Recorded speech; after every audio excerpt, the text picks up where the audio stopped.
camera, sound, marker, and action. Welcome to Tabletop Cinema, where we bring together the worlds of filmmaking, tabletop role-playing, and video games.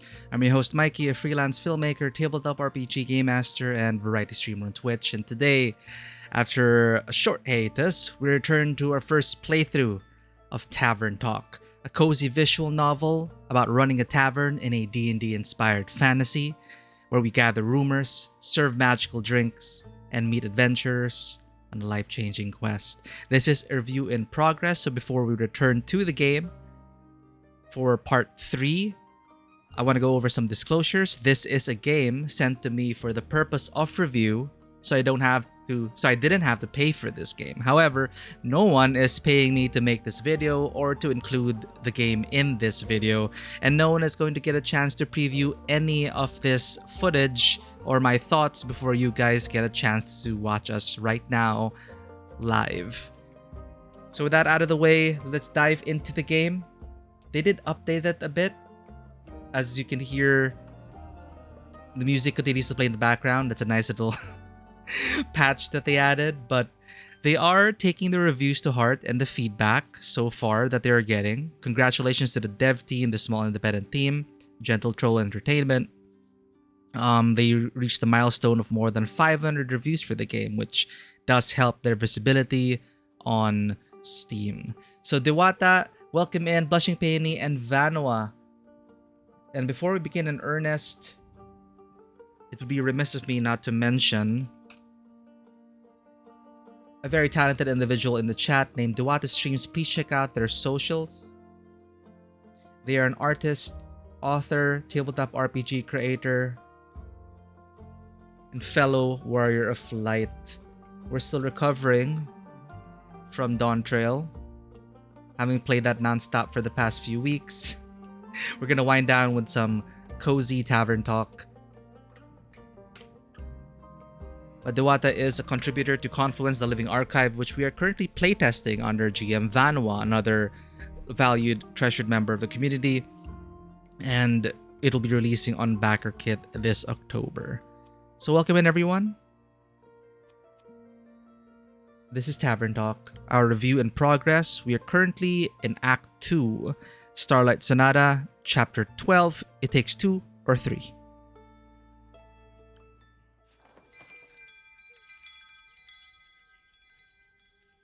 Act 2, Starlight Sonata, Chapter 12, It Takes Two or Three.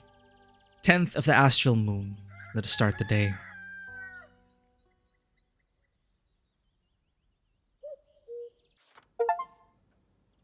Melly. Ooh, so this is the result of one of our quest choices. Case closed. So this is the cat detective, Melly, or Vukakin. Fesoa's best detective duo has returned. Welcome back, Melly and Malachi. Oh, John, I think John. Malachite is John now. I'm calling him Aura now. Because he's giving you migraines? No, because of his gloomy aura, of course. Yeah, okay. They are Aura now. Well then, Melly, Aura, it's good to have you two back in town. I assume you were able to solve the mystery surrounding the missing familiars? Yes! With the help of my trusty assistant, I was able to figure it out. That's remarkable, I have to say. Good thing you went with her, Aura. It was a dangerous mission. Did you encounter a T-Rex? Of course not. But you were nearly burned alive. That's not what I would have expected. You must always expect life to double-cross you. I'm glad you both made it back in one piece. But I'm curious, what was the reason behind those vanishing familiars? Do I need to worry about Andu disappearing too? How about we tell you what happened in Zoford, but only in exchange for 2 free drinks. I can see you've learned a thing or two on your first big mission. Aura taught me how to be more cunning. Only the basics. No need to be so humble. You taught her well. What kind of drink would you like today, Melly? I want something... Something that'll polish my investigative and deductive skills. A drink that'll make me even smarter than I am now. So, no mysterious cases like this one will ever be unsolvable for me. Coming right up. So the request is simply anything with 3 intelligence. Let's give Melly a Peak Sunrise. The Peak Sunrise is a sweet drink that feels like standing on a tall mountain's peak. While this drink focuses on intelligence, adventurers may feel infused with the confidence and agility it takes to climb their favorite mountain range. Unsurprisingly popular with climbers and boulderers. So I believe this one will require a fusion. Infusion.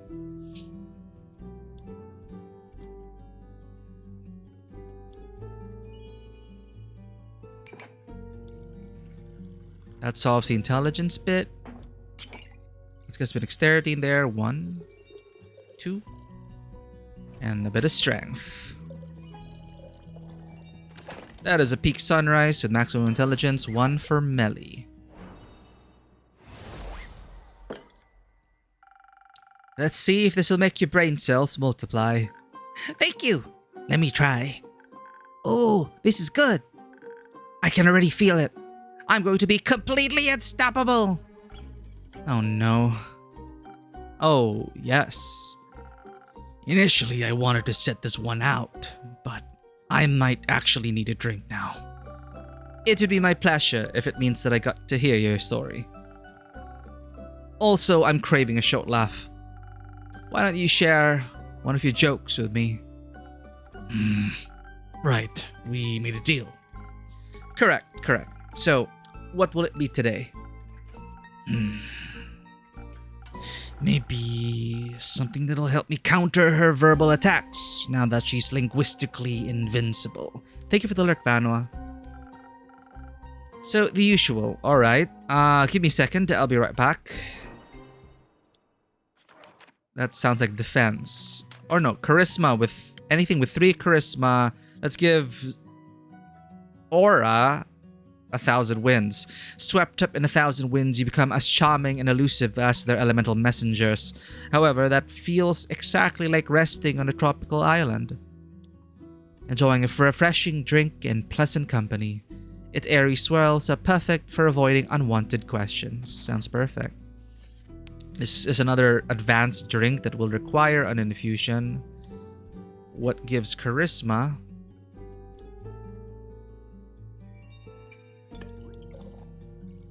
One, 2, 1, 2. That is 1,000 wins. 1 for Aura. This should make things easier for you. Oh. I can see it in his face. Is it that bad? Huh? No, silly. He likes it. You can clearly see it in the way his scarf is moving. Ah, I see. My deductive skills aren't that bad after all. You think you could teach me a thing or two sometime? Of course! Then we'll be a trio. The detective, her trusty assistant, and the curious apprentice. I like the sound of that.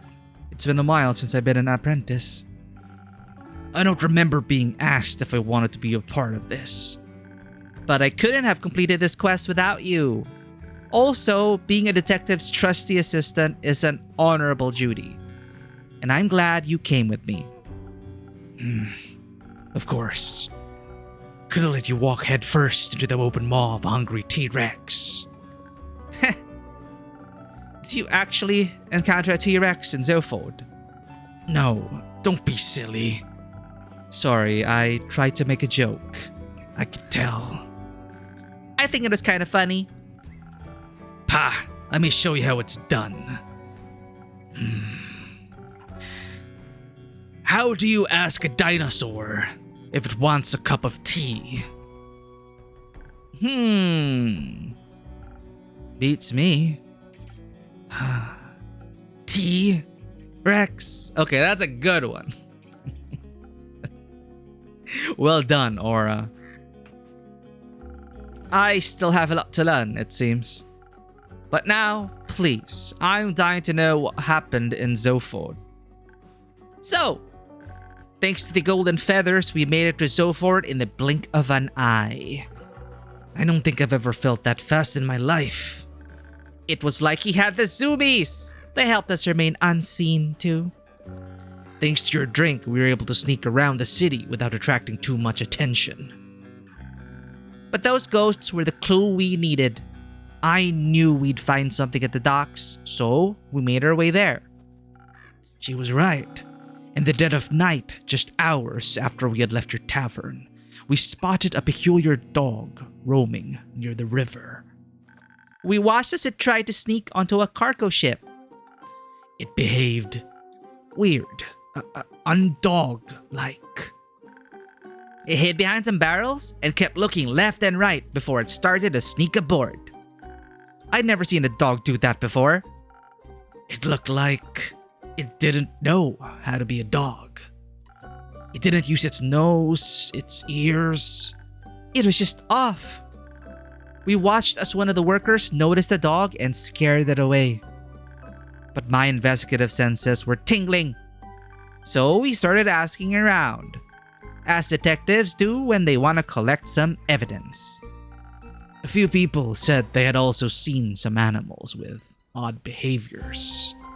Most of them thought they had some kind of illness, like rabies, or that they were spirits disguised in animal forms sent by a sea witch. So they stayed away and minded their own business. Not very high-class detective of them, but they made for fine witnesses. Apparently, there's something like a weekly get-together for all the town's familiars. We decided to check it out. And we managed to track down a few of the participating familiars to get more insight.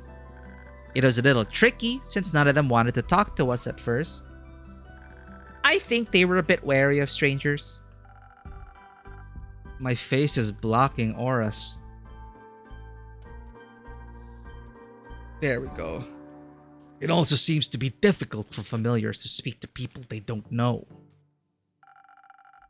Must have something to do with their magical abilities. But with our combined charm and charisma, Aura and I were finally able to gain the trust of one of them. And they told us something strange. They said all those familiars that went missing seemed to have been in contact with one particular magician. So, of course, we had to pay that wizard a visit. Preferably when he wasn't at home. I think that's called burglary. Finding out his address was child's play. Apparently, he's quite popular among the people of Zoford.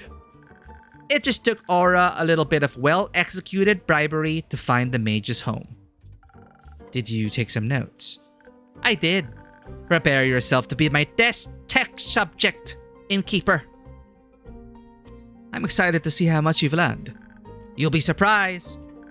Flabbergasted. Gobsmacked. Very well. Your drink really did wonders. We managed to break in without anyone noticing. I think they do kind of make it clear if you made the quote-unquote better decision. It was so exciting. We snuck around looking for evidence, maybe a hidden ritualistic chamber or something like that. And did you find one? Sadly, no.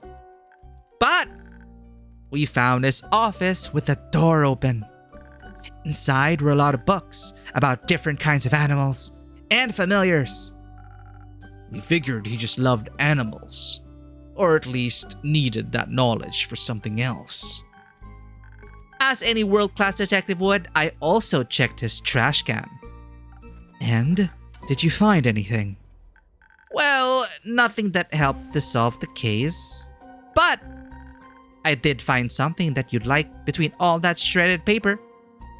It looked like a recipe for a magical drink, just like the ones you serve. Ta-da!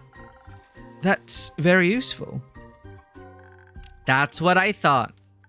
Anyway, Aura and I continued our search for clues. Welcome back, Manwa. Melly's just telling us the outcome of the quest. His office also had books about common and uncommon diseases in animals, so we kinda had a connection to the reported cases of rabies. I thought it was a bit of a stretch, not that I could change your mind. That wasn't all we found. Next to his desk in a small cupboard were his diaries. They were full of notes and spells that I didn't understand. Something about transmutational magic. While she studied his diaries, I rummaged through his belongings and scrolls. I had absolutely no clue what any of it meant until I found something of interest. Detailed instructions on how to unbind a familiar from their services. A thought began to manifest itself in my brain, though I couldn't quite grasp it yet. But somehow, my instincts told me I had all the information I needed. I just had to stitch everything together. Kind of like what I do when I assemble quests for my patrons. Exactly! But right when I tried getting to it, we heard the front door squeak and creak as someone entered the house. We tried to hide, of course, but we hadn't been quick enough with our investigation. And definitely not subtle either. The whole place looked super chaotic. The wizard immediately knew something was off. And a potentially dangerous person on high alert is even more dangerous. So we had to be on guard. Aura hid under the table, but I had other plans. I managed to jump on a bookshelf and wedged myself right on top under the ceiling. So I was hidden but could still see the whole room. Good call. Heh. I watched as the magician barged in, but he wasn't alone. He was accompanied by a lizard, a colorful bird, and a two-headed sheep. Oh no, not one of those again. Huh? It's nothing. Please, continue. It was so weird. The bird didn't know how to fly, the lizard walked on two legs, and the sheep's two heads always looked in the same direction. As if they all didn't know how to be real animals, just like the dog from the docks. But now we had proof. The weird animals were definitely connected to the weird wizard. And as if the wizard noticed something, he stopped and said to the animals, "No, you three, get out of here. I don't want you to get in trouble or hurt." I already had my fingers wrapped around the handle of my knife, ready to strike. I'm sure he felt my murderous intent. But it does sound like he cared about those animals. Alright, it does look like Kryle. Hello, Kryle. That, and also I really was thinking like, her name is Melina, like Elden Ring Melina, and Melina also had a similar getup. That's what I thought too. As soon as they had left the room, I saw him create a ball of flames in his hand. Yeah, the tentacle looks so droopy today. Ugh, flaccid. Where's Ponder when you need him? Yeah, I'm gonna cross promote. Where is that?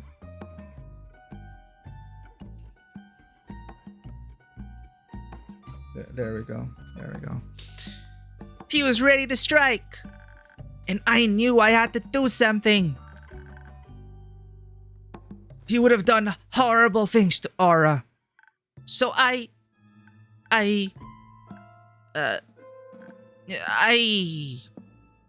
meowed. Oh my god, why is that so adorable? She meowed. Meow.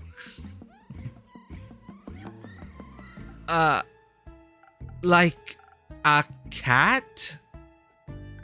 Uh-huh. I pretended to be a cat. And somehow it worked, even though I was wearing clothes. The wizard turned around and saw me on top of the bookshelf. His features turned from worry to soft in a millisecond, and he said, "Oh, a little rascal! How did you get in here? Did I lock you in? You must be terribly scared."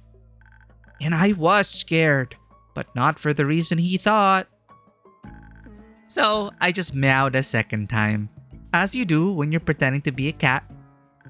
And then he said, very politely, "Would you please come down here? This room isn't a place for little cats, but I can offer you a cup of my milk instead." And that was a very tempting offer, so as any cat would, I answered, "No, but I would love some chocolate milk." Uh, hmm. I kinda forgot that cats don't usually speak. Needless to say, his face was priceless. But then his hands started to light up again. I immediately knew she was in danger, so I broke every possible rule the Thieves Guild taught me and just popped up from underneath the table. That was very brave of you. I don't know if I'd have been that. I don't know if I would have been so fearless. Well, I had to. The wizard turned around. He was surprised, maybe even scared, but he was also ready to fire at me. I already saw my life flashing before my eyes. And before I could even think about it, I yelled, "We know you didn't mean any harm. You're just trying to protect those familiars, right?" Apparently, I hit a nerve. He stopped right in his tracks. The music really helps their storytelling. I think so far, like, initial impressions, these quest reports have been the highlight of the visual novel so far. I took advantage of that moment and tried to explain why we were in his home in the first place. I told him everything about the quest, the familiars, the weird dog. Usually I'm not very good with words, but, well, your drink definitely did what it was supposed to do. I don't know how, but I think we managed to de-escalate the situation. Oh, typo. He looked panicked before that, as if he was being chased.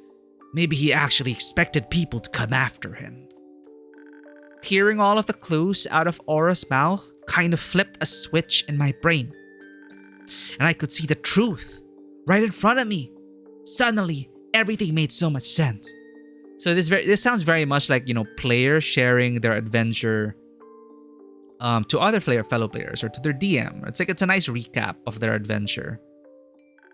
I jumped down from the shelf and began my conclusion. It is clear to me that you, the accused, do not have ill intentions. However, that does not make you innocent. You're still involved in the disappearance of some familiars. She was walking back and forth while she gave her speech. Needless to say, the wizard and I were equally confused. You're fond of animals, and as such, also familiars. And while I don't know anything about magic, I have heard the term transmutational before. Who hasn't, honestly? It's a broadly used term. That right there was a blatant lie. So I, the world's greatest detective, have concluded. You are turning familiars into animals. Or at least, you're making them look like animals. You also were accompanied by some of those turned familiars, and you cared for their safety. That means they are here of their own free will. So by turning them into animals, you did them a favor. They wanted to be transmuted. But now, their patrons and the other familiars can't reach them anymore. And they're worried that something bad happened to them. And that's why we're here. Case closed. That's pretty impressive. And you figured that out all by yourself. Yep. The magician was also really impressed. I totally hit the nail on the head. I explained again that we were just there to investigate, but that it was also necessary for the familiars and their friends and families to talk to each other. The remaining familiars wanted an explanation, as well as their former mages. The wizard already felt guilty for doing something behind their backs, of course. Turns out the familiars were unhappy in their dragon-like bodies and much preferred feeling like real animals. But they were afraid of telling their patrons and familiar friends, so none of the remaining acquaintances knew what had happened. Of course, they expected the worst. Why else would your friends just leave you alone and disappear without a trace? Yeah. Again, and the way they write us, the innkeeper, we are so sus. We clearly have a lot of baggage in this world. Your written recaps are super awesome, Vanwa. Thank you again so much for that. Oh, I also forgot to mention, like, when I am out of town, I'll be sure to like post it in the chat so there's a record of it. But I won't be able to. I'm gone 26, 27, and 28. Which is the deadline anyway? Which is the deadline for the session reports? The 28th, I believe. So I won't be able to be there on that weekend. 26, 27, 28.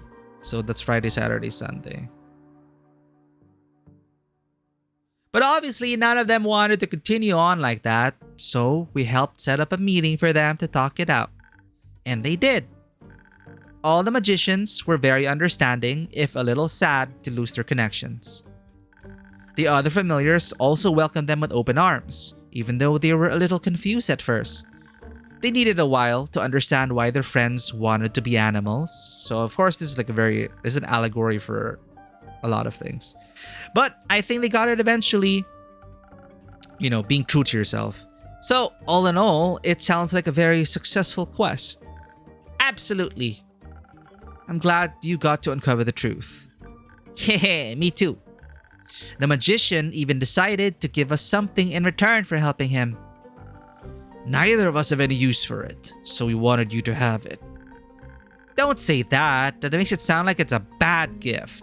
And it's not. What is it then? It's a ring of beast storing with a lost familiar inside of it.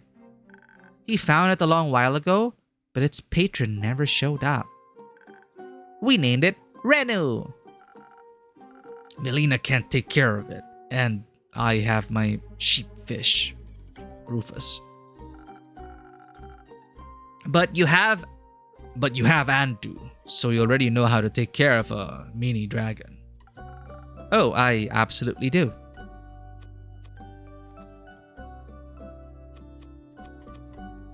He might enjoy some company. So, thank you too very much. Whoa, we have... Okay, I'll put myself on the left this time.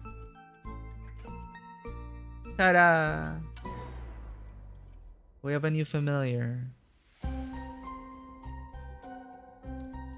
I need to get back to Rufus now. He gets lonely without me sometimes.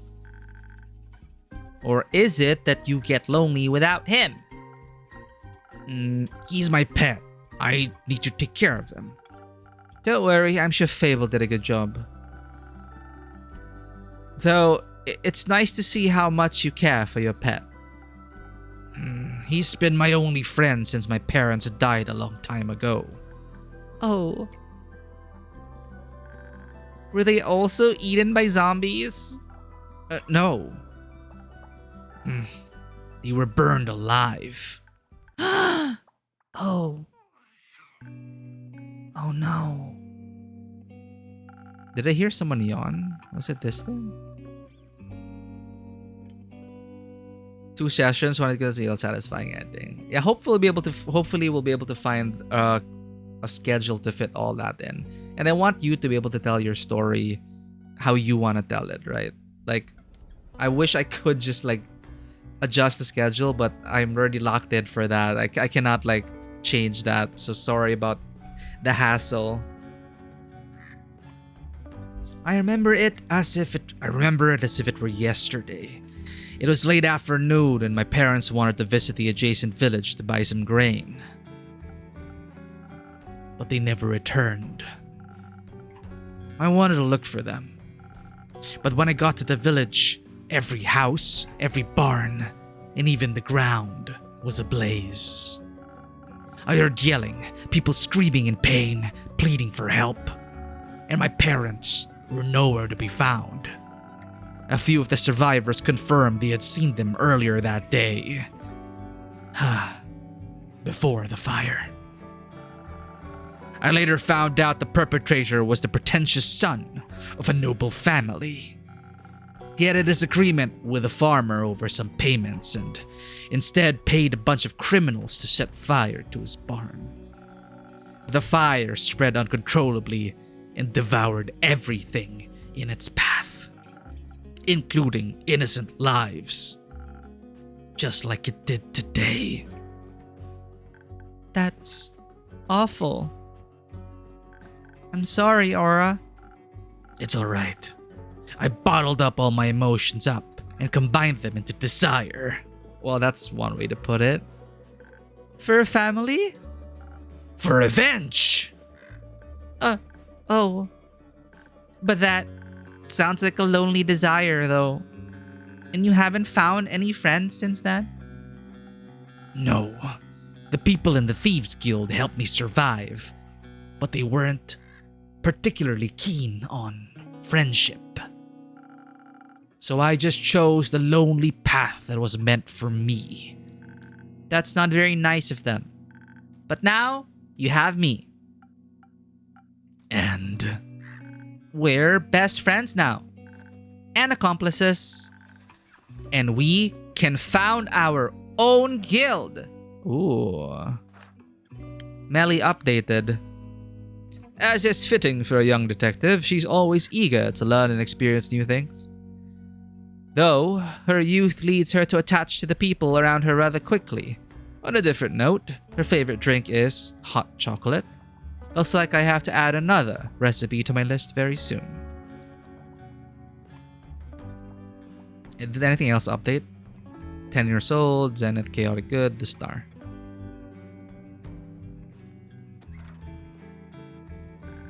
Like a detective's guild. No. Aura updated. But even a grumpy, lonesome person like him can't resist a certain stray cat's charm. Even though the rules of the Shadowbane's Thieves Guild and Murderous Oaths were all he knew for a long time, maybe they'll consider an alternate career in the future. A detective's assistant, for example.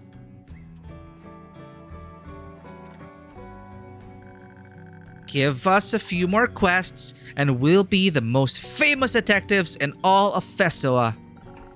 I'm sure of that. And a good mythical morning to you, innkeeper. This time it's actually still morning.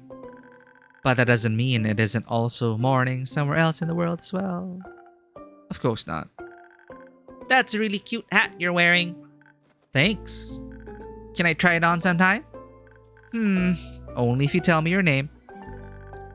A fellow mastery of bribery, I see. But there's nothing more you could possibly teach me.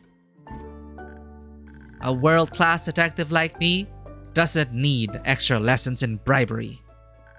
So, you're a detective? Yes! The best detective in all of Fessoa, I might add. I'm Melina, by the way, but you can call me Melly. Where is it safe to be? Here. Happy to make your acquaintance, Melly. I am Hexagon Hex, but you can call me Hex. Like, by your last name? No, Hex, as in short for Hexagon, obviously. Huh. And who's that grim-looking fellow next to you? Oh, him? They look grouchy, but they're my world-class assistant. Not by choice. His name is Aura. Huh, I'm sure it is, yes. Nice to meet you, Aura. Huh. But I think you've gotten enough information out of me. Can I try on your hat now? That's a tricky one. You see this little star pennant on the tip of my hat? Uh-huh. It classifies me as a wizard of the primordial sea. A silver one, I might add. One of Leviathan's most trusted confidants. Ooh. And all of his knowledge is directly transmitted to anyone with a hat like mine. In particular, silver stars like me have access to information that, leaked to the masses, would break order of this world. Would break the order of this world. Oh wow! But every silver star has to go through extensive mental training. Such amounts of knowledge would drive any mortal without proper training insane. No! So I can't let you try on my hat without endangering your life. And I couldn't forgive myself if I were the reason Fessoa's best detective went mad. That is very honorable of you. But I, the great detective Melina, have concluded that you, Hexagon Hex, are nothing but a bad liar. You are a great detective indeed. I honestly thought you were pretty convincing, Hex. Thank you. Wait, did you actually believe him? I must admit, I considered it for a moment. No way! But I decided for myself that his words were fairly implausible. I just happen to know a thing or two about the primordial sea. We are a primordial god, confirmed. I've read a few books, heard some rumors. You know how it is. And I really doubt Leviathan would share his precious knowledge with a mere mortal. Nothing against you, Hex. Thank the dragons! For a second, I really lost my faith in you there, Innkeeper. I gotta say, you're really convincing. I sure am. Looks like even a great detective like me never stops learning. Honestly, you could have just told me no, though. I would have revealed my name, even without a promising magic hat on the line. But it's more fun this way. I think honesty is also a very important skill to master. Whatever you say, Detective. But Hex, what brings you here today? Ah, nothing, really. I was just longing for another one of your drinks. You know, the kind that would flood my head with new ideas. Leave it to me. I think the transitions are also less abrupt. I think they actually added a fade in, fade out, and then fade in. Because I think they forgot the fade in the last time. So it would be like hard cut and then fade into this. Brain, silent owl. With the silent owl, you make the night your own. Its accentuated taste and hand-selected spices allow you to become the silhouette lurking in the shadows. A quick sip of this drink will grant you the sight, strength, and subtlety of a natural predator. 3 intelligence.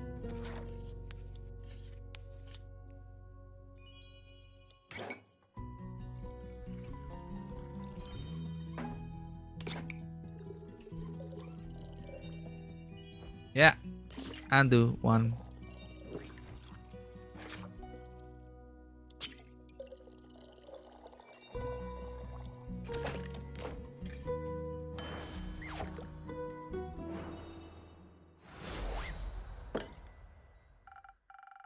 There you go. This should do the trick. Huh, let's see. Oh, I can already feel it. All the ideas, they're manifesting in my brain. Honestly, I don't know if that's a good or bad thing. Elheim, welcome in. We're just settling down with some cozy coffee talk. Thank you for that redeem. Let me find a cat for you.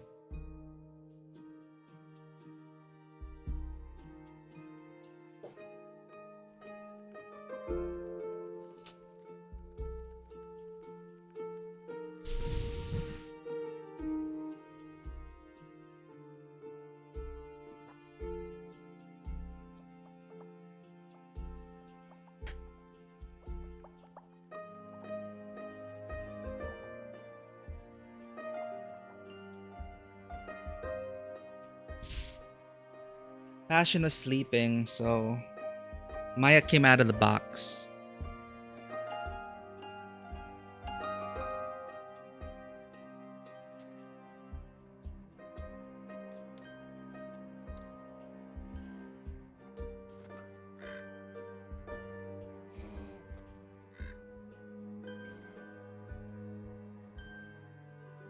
Maya, say hello. Maya.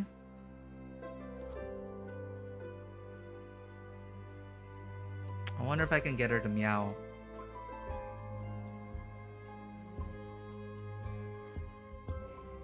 Thank you for redeeming this. Maya enjoys it. See? She's purring up a storm.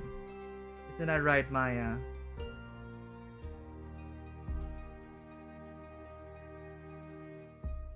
She's vibrating.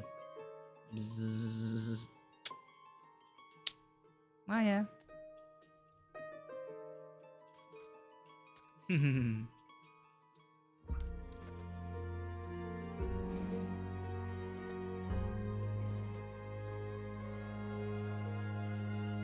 What a good kitty.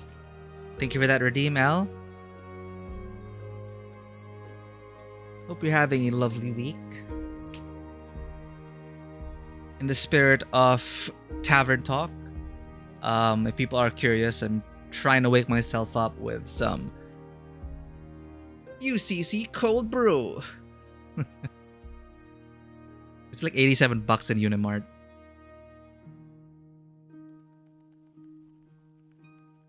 Ugh. Honestly, I don't know if that's a good or bad thing. I guess we'll have to find out. Oh, can you maybe show me a magic trick? Just to test your abilities, I mean. Well, yes, of course I can. I'm glad you asked. You know, I am a master of fire. Then can you also do fireballs? I wouldn't call a fireball a mere magic trick. Speaking of magic tricks, what happened? Ponderkind just rated, one of my absolute favorite streamers. Thank you so much for rating us, Ponder. Like, from Kingdom Hearts to this very cozy game. I hope you enjoy your stay. We are done with Final Fantasy XIV Dawn Trail, so this is Tavern Talk. We're currently reviewing it, but we're playing through it first. It's a cozy tavern simulator if you do like fantasy RPGs and taking the role of the bartender, helping adventurers on their quests by serving them drinks and listening to their stories and setting up quests for them. It's that kind of game. Welcome in, Raiders. If this is your first time in the channel, my name is Mikey. I am a freelance filmmaker, tabletop RPG game master, and variety streamer on Twitch. We love playing story-rich games here across a wide variety of genres. Most recently, we just finished Final Fantasy XIV Dawn Trail. Oh no, what have you unleashed with that emote? It's great to have you here. Ken Raid. It's a Ken Raid after all. Ben Hecker, welcome in. I see it's your first time here. Welcome in, Raiders. If you do need to get some post-stream care, my friends, please feel free to do so. I do not feel pressured to stay. Thank you for coming in on the raid. Welcome in. Hope you enjoy your stay if you do decide to stay. We are just playing through Tavern Talk, which is, as I said, well, it's a visual novel first and foremost. So it's just me reading a lot. But I do try it as a game master myself for tabletop RPGs. I try my best to give these characters some life. So hopefully this colorful, diverse cast will interest you with their stories and their trials and tribulations. But welcome in, Ponder. How was Kingdom Hearts? I have never actually played Kingdom Hearts. So like I've been usually like lurking, dropping in and lurking. But it's not like I'm going to remember the story anyway. but I've never played Kingdom Hearts before, so I don't know. We'll see. After Final Fantasy 14, anything goes, but I still got Elden Ring to get to. But hope you enjoyed your journey. Hope you're enjoying your journey through a slice of gaming history. I did hear it is quite the legendary franchise. There is a kitty, and for Elden Ring enjoyers, her name is Melina. Do you see the resemblance? Look at the mark on her eye. Wait. There's the cursor. Look at the mark on her eye. The little hood. The boots and everything. I don't know. I just can't help but see Melina. Especially because of this. The eye mark. But this is a Vukakian. She's 10 years old. Her name is Melina. Her race is Vukakian. She's 10 years old. She's chaotic good. And she claims to be the best detective in all of Fesua, the world, from what I know from the lore. So we play as the innkeeper and we have our own secrets. But it's pretty much a straightforward game. The only decisions of consequence really being, will you mix a tonic of dexterity or strength for, like, you choose how they tackle the quest, and then they come back to you and report on the outcome, and the storytelling in those segments is pretty good.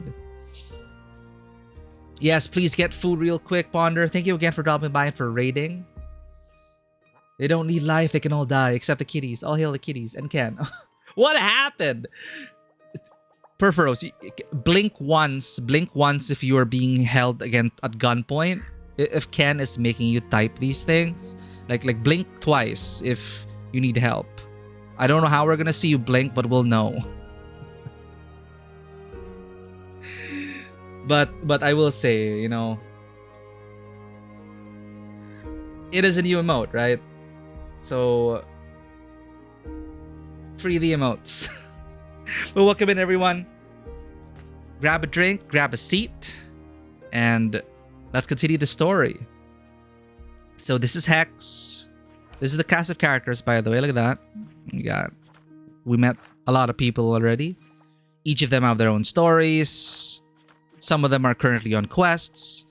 And there's actually more to this game, this world. Like, we're kind of bound to this tavern for story reasons. I'm thinking it's because we're some primordial entity that was either cursed here or we chose to be here or to be bound here. But they did bother to, like, draw a map. So maybe it's like the developer's homebrew world. There are descriptions of the areas to give you context as to where the quests are. So in typical, and you know, people tend to underestimate the first session in a tavern and the all-knowing bartender, innkeep, who knows just the right information to get you on that first quest.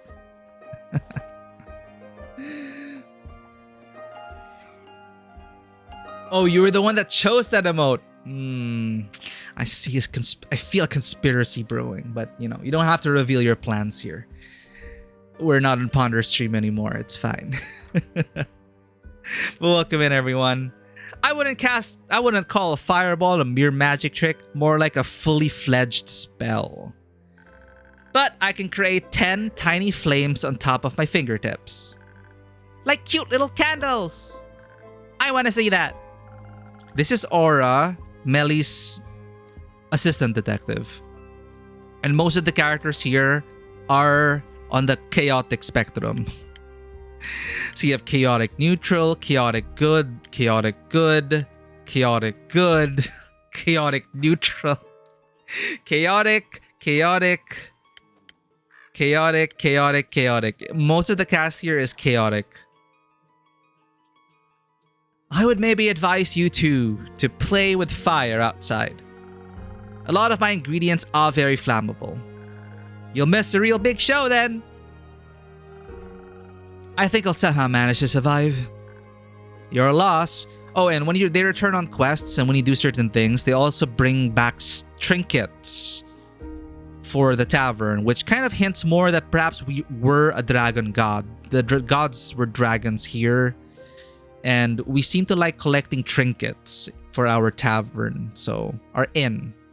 So now we have like a little familiar over there, some ritual dagger. This was here already when we came here, but I don't know where it's from. So I'm pretty sure there's a story behind that as well.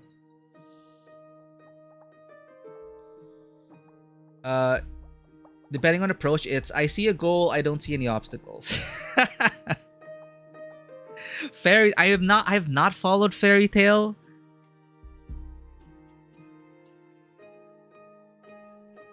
Sounds like you are excited about the new season though. Is it worth getting into? It's been a while since I watched the series. Your loss. Aura, are you coming as well? I'm good. Alright, Lone Wolf. You're missing out though. Certainly. See you later. Have fun.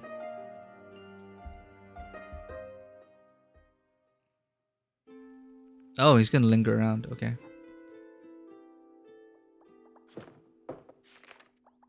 Oh! We just played Final Fantasy XIV Dawn Trail. This is Carolyn. A few people in chat already tagged Carolyn as their favorite, so Innkeep. Len, this quest up for taking? It sure is. Why else would it be hanging on the quest board? This is the edgy rogue archetype. Who asked you, thief? Are you going all by yourself? Of course, I don't do groups. But it could be quite dangerous. Diria seems to be a hot spot for danger at the moment.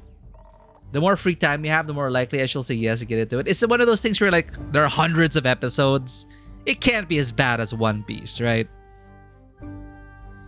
Do you want to come with me or what? If so, spit it out, kid. No. Fine. There's nothing this greatsword can't cleave through by itself. Won't need much help. Cool. They always like that, Innkeep? Depends on who's in the room.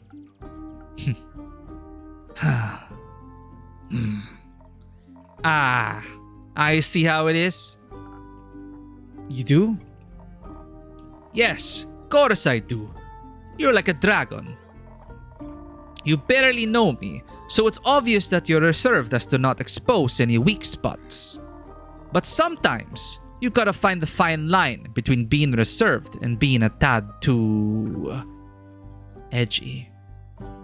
That. Can you stop psychoanalyzing me?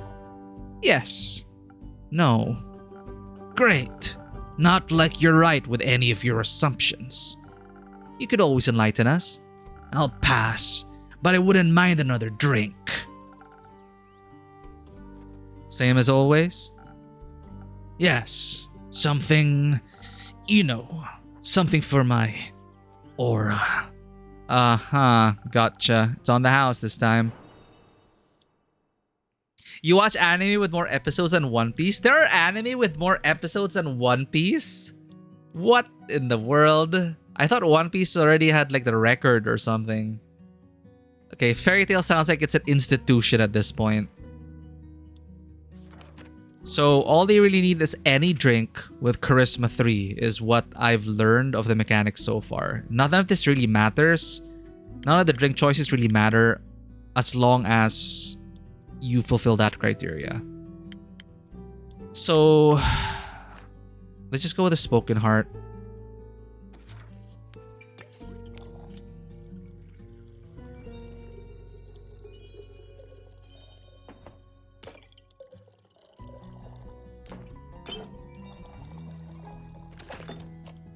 Did you want Charisma? You wanted Charisma. Okay. This is Andu. You can pet Andu. If you make a mistake with the drinks, you can feed it to Andu. Just like that.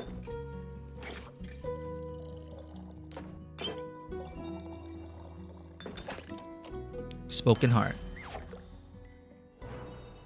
Donghua have a lot of what? Oh, 1000 plus with a lot less filler. Less filler. Wow. Thanks. Oh, we do have an ad break coming up. So we are again experimenting with this ad schedule. It's working so far. If I could disable ads, I would. But we run like a 3-minute ad every hour to disable pre-rolls for an hour for everyone coming in, so it's easier for people to get into. I do apologize for that. Of course, just let us know if the schedule is not working for you, or if you'd rather not have this schedule for ads. Just let us know the feedback, but you being here is just already huge support for us, so thank you. I'm not sure if you guys can see the incoming ad break notification. I made sure everyone can, so we can like prepare around that. That's good. Enough. Splendid. Alright, moving on. What about you, Lynn? I'd like to know more about the Chasm Escape. That's the path to Diria. I mean, I haven't been there yet. Me neither, actually. Really? Do you think I'd never leave this tavern? I don't think we can leave the tavern. Do you have any special insights that might be useful? Not so much about the situation in Diria itself, but bits and bobs I picked up over the last days. Enlighten me. As you might have read, travel to Diria has become a bit of a hazard. Collapsing bridges, disappearing animals, nervous diplomats. Number one donghua you're watching is Soul Land. I don't think I've ever watched a donghua.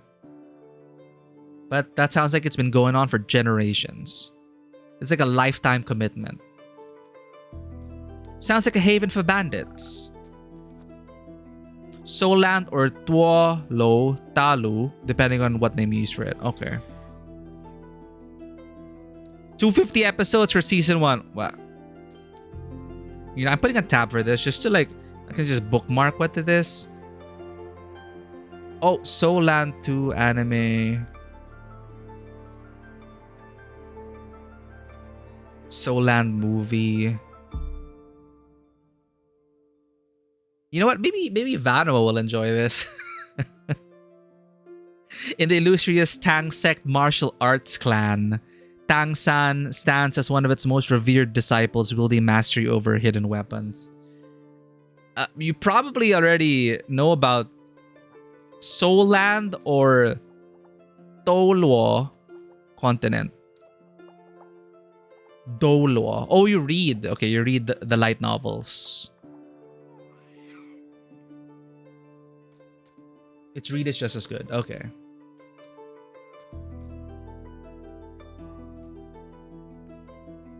Yeah, I've never heard of it before. Thank you for the for sharing that.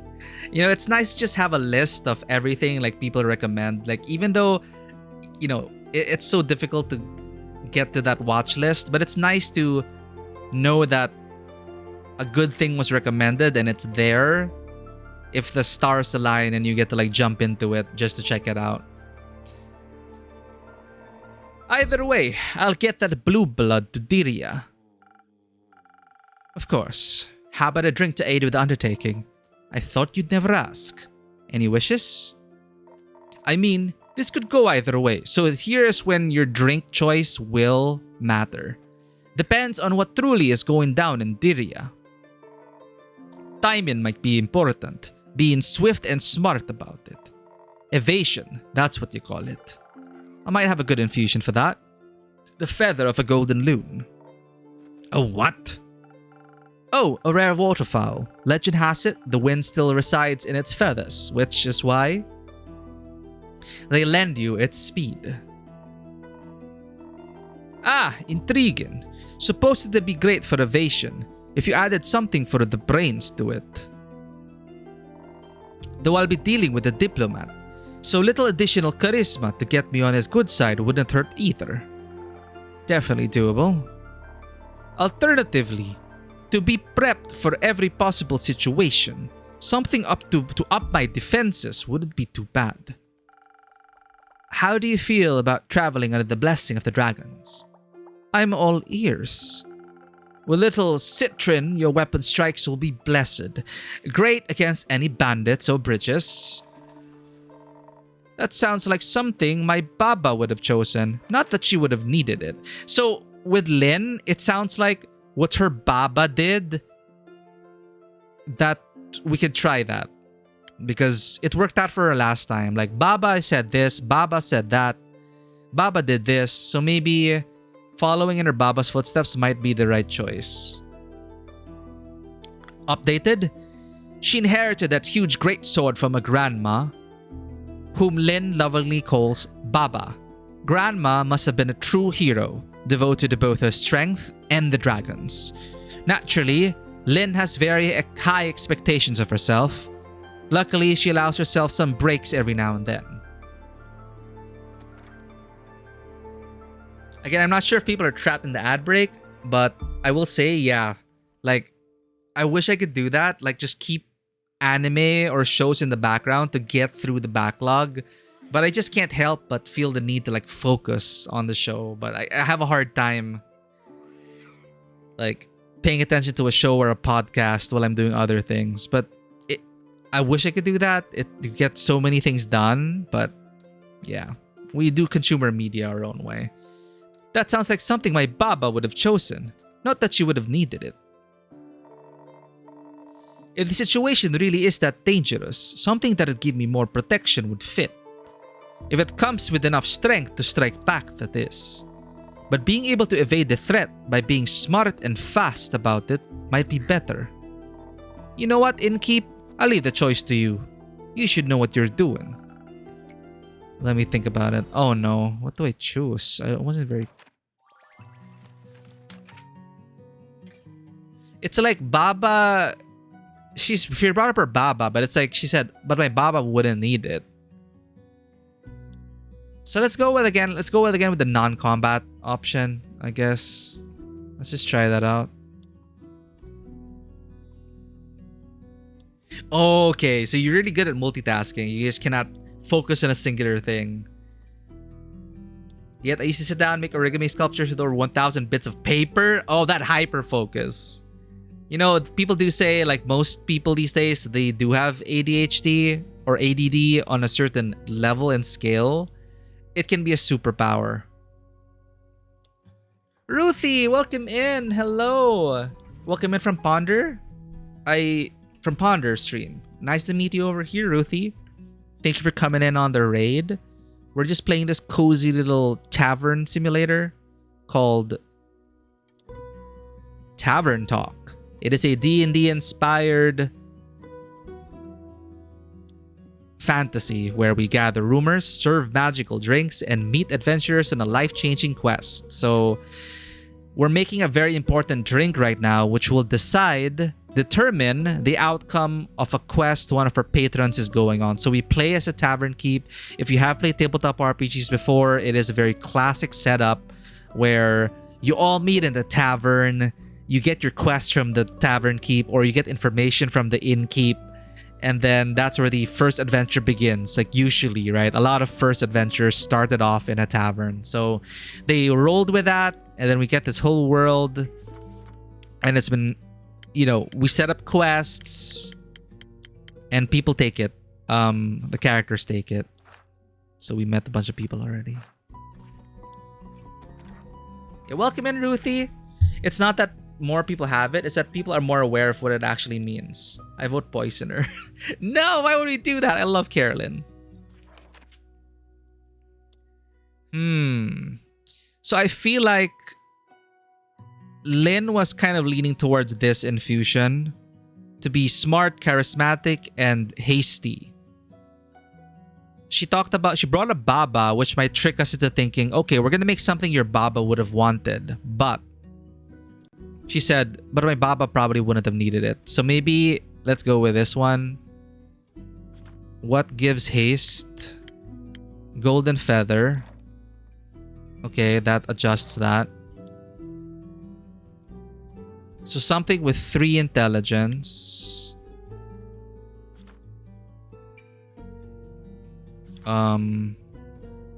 Where's our drink list? 3 intelligence and 1 charisma is what we need. Here, Peak Sunrise. Thank you for the lurk, Ruthie. 05, long time no see. Welcome in, my friend.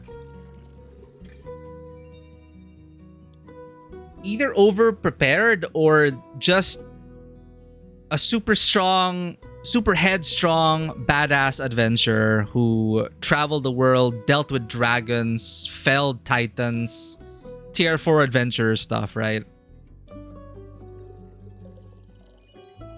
How you doing, 05? Hope the SCP has been manageable of late. Why do I feel like we can't make this drink with this infusion? Okay, peak sunrise, 3 intelligence, double checking, 3 intelligence, 1 charisma, haste. Oh, you gotta go? Okay, take care, 05. Thank you for dropping by.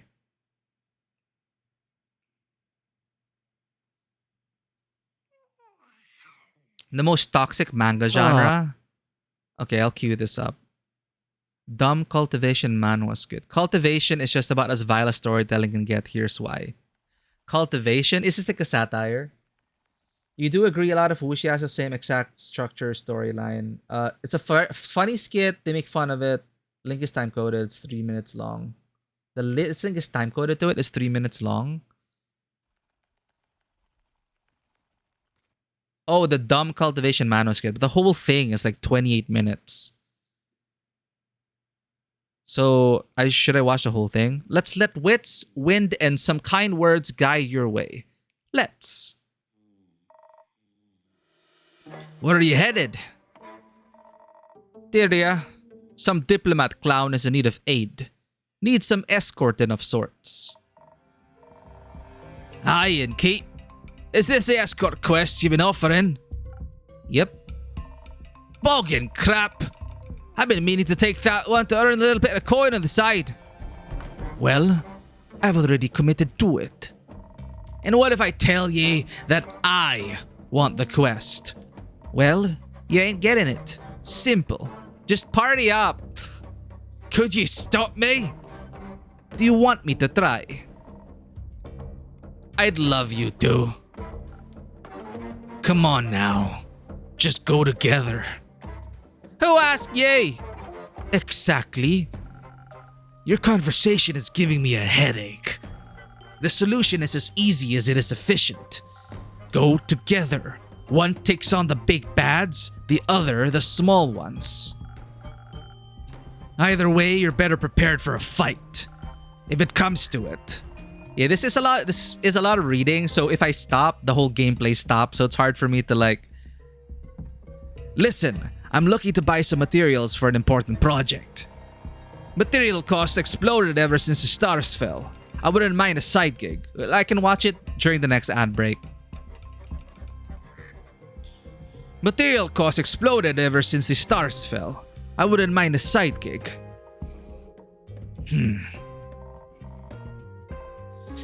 You look sturdy. Like you could take a few blows. So, sure. Let's do it. Let's meet tonight at the crossroads to Themis. We'll leave from there. Right. I'll head to my room to start packing. And to take a nap. Those are effective after all, huh? Oh, shush.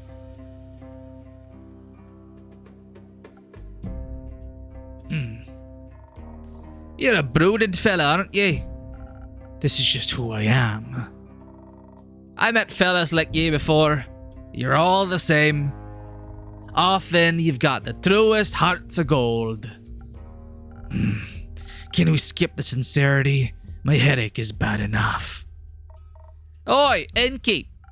Rhea? Kyle keeps talking about fireworks. He's still oblivious about what actually happened.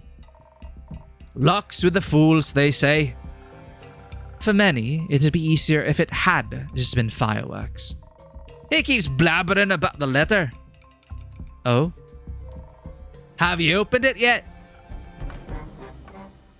No. Dreading what might be inside. So you enjoy Tuolao Dalu. They aren't even cracked on speed until he eventually starts getting ahead from literal blessings. They actually all leveled up as a whole. So the whole cultivation thing, I'm not familiar with this. I never like played the games or watched the... I don't remember experiencing cultivation stories. So it's all about gathering blessings to get ahead. Forgetting the part where the MC gets crippled. Most of them have beginnings of being crippled. Oh, okay. So they're like, they're disadvantaged in the beginning, and then via cultivation, they literally get powers and everything. Okay. Didn't have the time yet. Suddenly, your lines don't sound so empty anymore. Don't think too hard about it. Oh, it's Archie. Think about what? Nothing. Of course not. I didn't mean to pry or anything, even though I'm very curious by nature. Good for you. I would agree. That and Wanderlust is the reason why I decided to come here. To the tavern, to Zenith, to adventure. Woohoo. Thank you. I've come to inquire whether someone has already embarked on the quest to escort my dear friend to Diria. Very much so. She's sitting right here. Where? Oh, how rude of me. Of course. Hello, brave adventurer. Raya's enough. Hello, brave Raya. You were the one who was going to escort my dear friend? Cultivation's literally an excuse to give MC power boosts. Nomo, it's like, oh, he's born too strong, let's steal his potential, and the story is just them cheating back to being strong. Oh. Huh. There's a lot to learn about this genre. Along with Lynn. That one. Oh, Carolyn. Phenomenal. I'm beyond thrilled to learn that my dear friend is going to be in such capable hands. Though, I've been wondering. Come on, spit it out. Could I perhaps join? It's totally alright if not, but this diplomat is very dear to me and it feels like my duty to aid him. Can he even fight? Well, I can talk very well, in fact. I can fight with my words. So this is what happens. Like, people come in, they bump into each other, they learn about each other, and then from acquaintances, they become friends to party members. So in a way, we're like puppet masters, sending adventuring parties out there to solve problems. I have a feeling as the innkeep, we know what we're doing. The wolf would hate it. It's a sure thing. Come along, lad. I'll show you some tricks. We leave at midnight. Really? How exciting. Come on, let's go. Oh, how the turntables. Me going on a very dangerous and important quest instead of merely reading about it. Seems like you're on the right path for your hero's journey. Yeah, so he's... I don't know what this dude is, but he is enthusiastic. But enthusiasm can get you killed in this line of work. Indeed, all the stories I'll have to tell when I return, innkeeper. I can't wait. Farewell. See you soon. Goodbye. See you soon. I hope the quest goes well and they don't run into anything unexpected.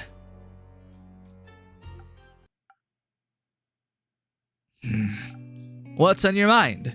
Yeah, he's only read about it. So he's a rich, sheltered, spoiled noble who read about fairy tales and adventures and knights and all that shit in his room, and he was inspired by it. And he heard about another patron of ours who like saved his village or whatever, and he was inspired to follow in their footsteps. So Archie became an adventurer, ran away from home, and here we are. Are there any open quests left? And of course, Aura started as that hooded figure in the shadows of the tavern with the mysterious aura. That's exactly what they were. There is one, but it involves social conflict resolution. Sure, whatever. What? Okay, he's gonna go for a social quest. Okay. I'm taking this. Isn't it a bit too soon to go on another quest? You just got back. At least have a long rest. Replenish some resources. I understood that reference. Literally long rest. I'm good. Are you sure? No. But who cares? I do. Don't. A bit too late for that, I'm afraid. I already paid you with the story today. So get me one of those quest drinks. Something with a little more violence. I don't think I'll be doing that. Speaking of the person who inspired Archie, the noble. Rich people are an underused asset in a lot of adventures. Sure, they don't know what they're doing, but bro, use them for what they are, walking right back. Yeah, actually, in Call of Cthulhu adventures, credit rating is a skill. And most people who are aware of the genre tropes and the usual archetypical party compositions of a Call of Cthulhu Lovecraftian adventure, there's gotta be the rich guy who will just pay for everything. Hiya, Innkeep. Hiya, Fable. Hiya, Mal. Hi. Yeah. Never mind. Would you like a drink? Actually, I'm here for a quest. Archie told me there was still one left and I wanted to ask if I could take it. Good question, Fable.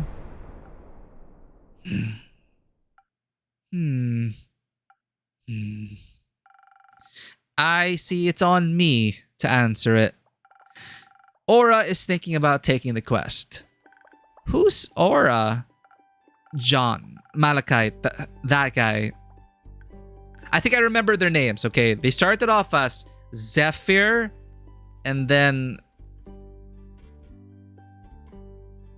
Okay, I forgot. Zephyr, Malachi, John, and now Aura. Oh, nice name. Thank you. But if you're really taking it, I guess I'm too late. I hope you have fun. First come, first served. Aura's got this. I think you should take the quest instead, Fable. Why don't you two go together? Together? Is that allowed? Of course. Teamwork is the adventuring world's bread and butter. Most heroic deeds are not done alone. Life would be very lonely that way. It would be, yes. So, you should go on this quest together. Combine your individual strengths to solve any problems better than you ever could alone.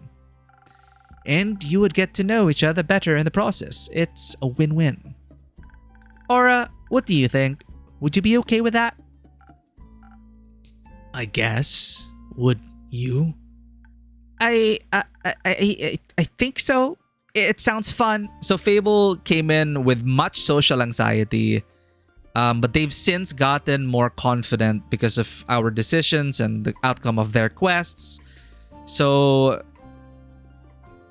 you know, they're kind of similar, but, you know. I think so. It sounds fun. I don't know if anyone will end up I don't know if any of our patrons will end up with others. Who knows? Cool. It's settled then. You'll go together. If I can ask, what exactly is the quest about? Archie only mentioned there was one. It's simple. Baya is worried because the Banshee of the Lonesome Lagoon and the Mary Morgan... Oh, to this quest. Okay. Baya is worried because the Banshee of the Lonesome Lagoon and the Mary Morgan of the Ashen Grove aren't speaking to each other. She fears the end of their relationship would also mean the end of her friendship with them. Baya is friends with the Mary Morgan? Best friends. So we need to talk to the Mary Morgan? And the Banshee. What an opportunity. I always wanted to come face to face with the embodiment of sorrow. Jesus. Don't you think that's scary? No. You know what's scary? Failing relationships. Social fights are the most dangerous kind. I find them less scary than wrathful spirits. Seems like together, your fears will cancel each other out. I don't know enough about math to dispute that. What the fuck? Speaking of math-ish, how do you two want to approach this? This is not an easy task, so we must be smart about it. Do you still have any of those fey crystals, the ones that make you fade into the shadows entirely? Sure do. Good. I suggest you mix those with a hefty serving of intelligence. Then we can turn invisible and come up with a clever ruse to make them fall for each other again without them ever knowing it was us. Do you just want to avoid social interaction? Maybe. Or maybe I enjoyed the whole clever detective thing last time. Maybe. Fair enough. I don't know. I feel like they should talk about their feelings. What if their feelings are that they never want to talk to each other ever again? Then they should talk about that too. That's not the point of the quest. I think it is. We should face the problem head on instead of trying to find a way to avoid it. I think I could do with another round of charisma for this one. And maybe, Innkeeper, Clay mentioned you have Thunder Sage. That would help us inspire other people, right? Correct. I'll admit, it works a little differently for everyone, but I have no doubt you'll figure it out. He's far too much of an Elchor to make a wholesome comment like that. He has developed since like the beginning of the game, but he's also, like all of these characters, they are very much archetypes that if you play a lot of tabletop RPGs, you for sure have encountered players like these people. So typical like edgy rogue with an actual heart of gold, with they lost their parents when they were young, they were all alone, they were forced to join the Thieves Guild, and so deep down they desire family and, you know, fixed relationships and all of those things. It's not a dumb idea tricking them to get over it, but also, you know, it's so that's where we come to a decision. Like, this is where the decision matters in terms of the quest outcomes. Like,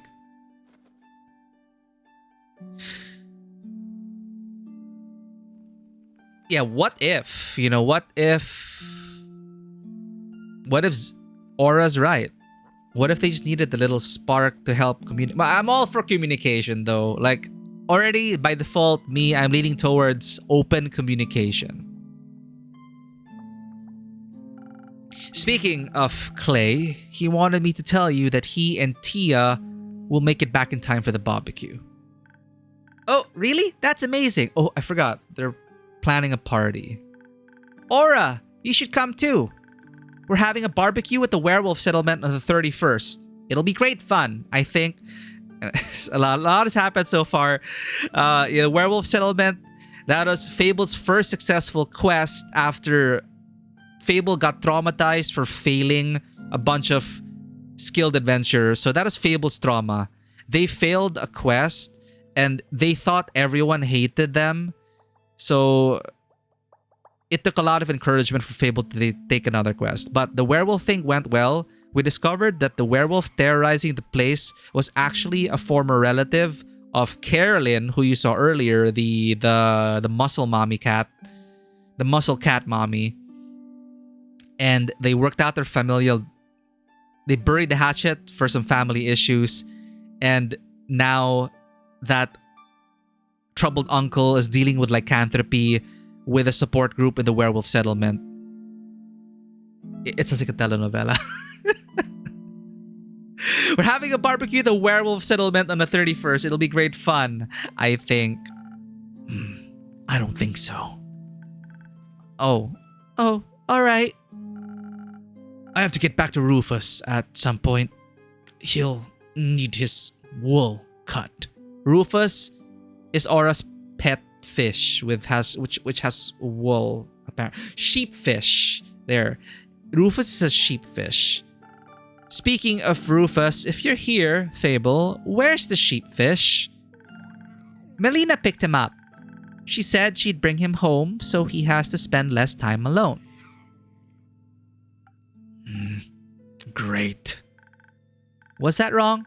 I told her exactly what kind of food to give him in case he gets hungry while they wait for you. No, it's fine. He likes her. They're a good match. Anyway, we should hurry so you don't miss your barbecue. You're right. Innkeeper, can you help us pick the right approach? Either invisible and intelligent or charismatic and inspiring. I trust your expertise. I'm going with charismatic and inspiring. But like if you were to do it, like Perf, you would do max strength and curse a potion, kidnap them and force them to talk. So if this were, you could actually use all of these, everything that's happening right now, all these quests that they're undertaking, you can plug them into any of your tabletop RPG sessions actually to like spice things up. Like the amount of freedom to tackle these problems might be refreshing. You know, how would you solve this relationship problem? Let me think about it. Well, for me, I'm going for... We agree on charisma. At least. So, charisma... Oh! Coincidentally, inspiration, which is the fist here. So, I guess that's a kind of strength. So, this is the path that's closest to your suggestion. So, charisma 3 with infusion strength. Our inspiration is haste. Mikshu! Well, welcome in. Hello, thank you for the raid. Mikshu, an up-and-coming streamer. Last I checked was playing Souls-like games. Have you finished Elden Ring, Mikshu? Or are you currently on the journey in Elden Ring? Welcome in, Raiders. If this is your first time on the channel, my name is Mikey. I'm a freelance filmmaker, tabletop RPG game master, and variety streamer on Twitch, and we like playing story-rich games here across a wide variety of genres. You've dropped in right now as we play Tavern Talk. Where is that?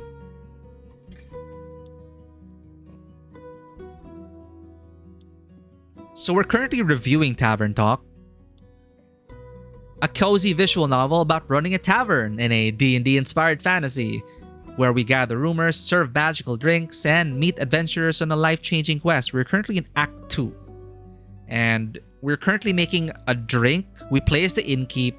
We're making a drink for our adventurer friends to tackle a quest, and I am choosing right now the path of charisma and inspiration. So welcome in, Raiders. If you do need to take some post-stream care, please do not feel pressured to stay. I appreciate you guys coming in on the raid. Thank you for being here, and if you decide to stay, well, grab a drink, sit by the fire, and enjoy us as we have some Tavern Talk. Let me mix you all a drink. So let's looking at our infusions. This has inspiration, which adds charisma. So let's go with that. Let's get some honey flower in. So anything with 3 charisma will work at this point with that infusion.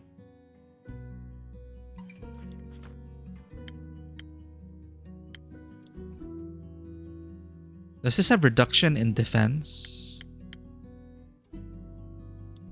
Sunny Breeze. Okay, let's go with this.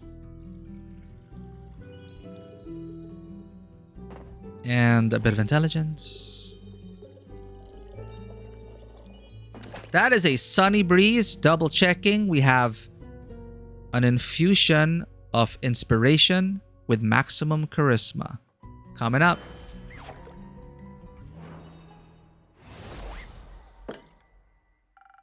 I think a direct approach is the better choice.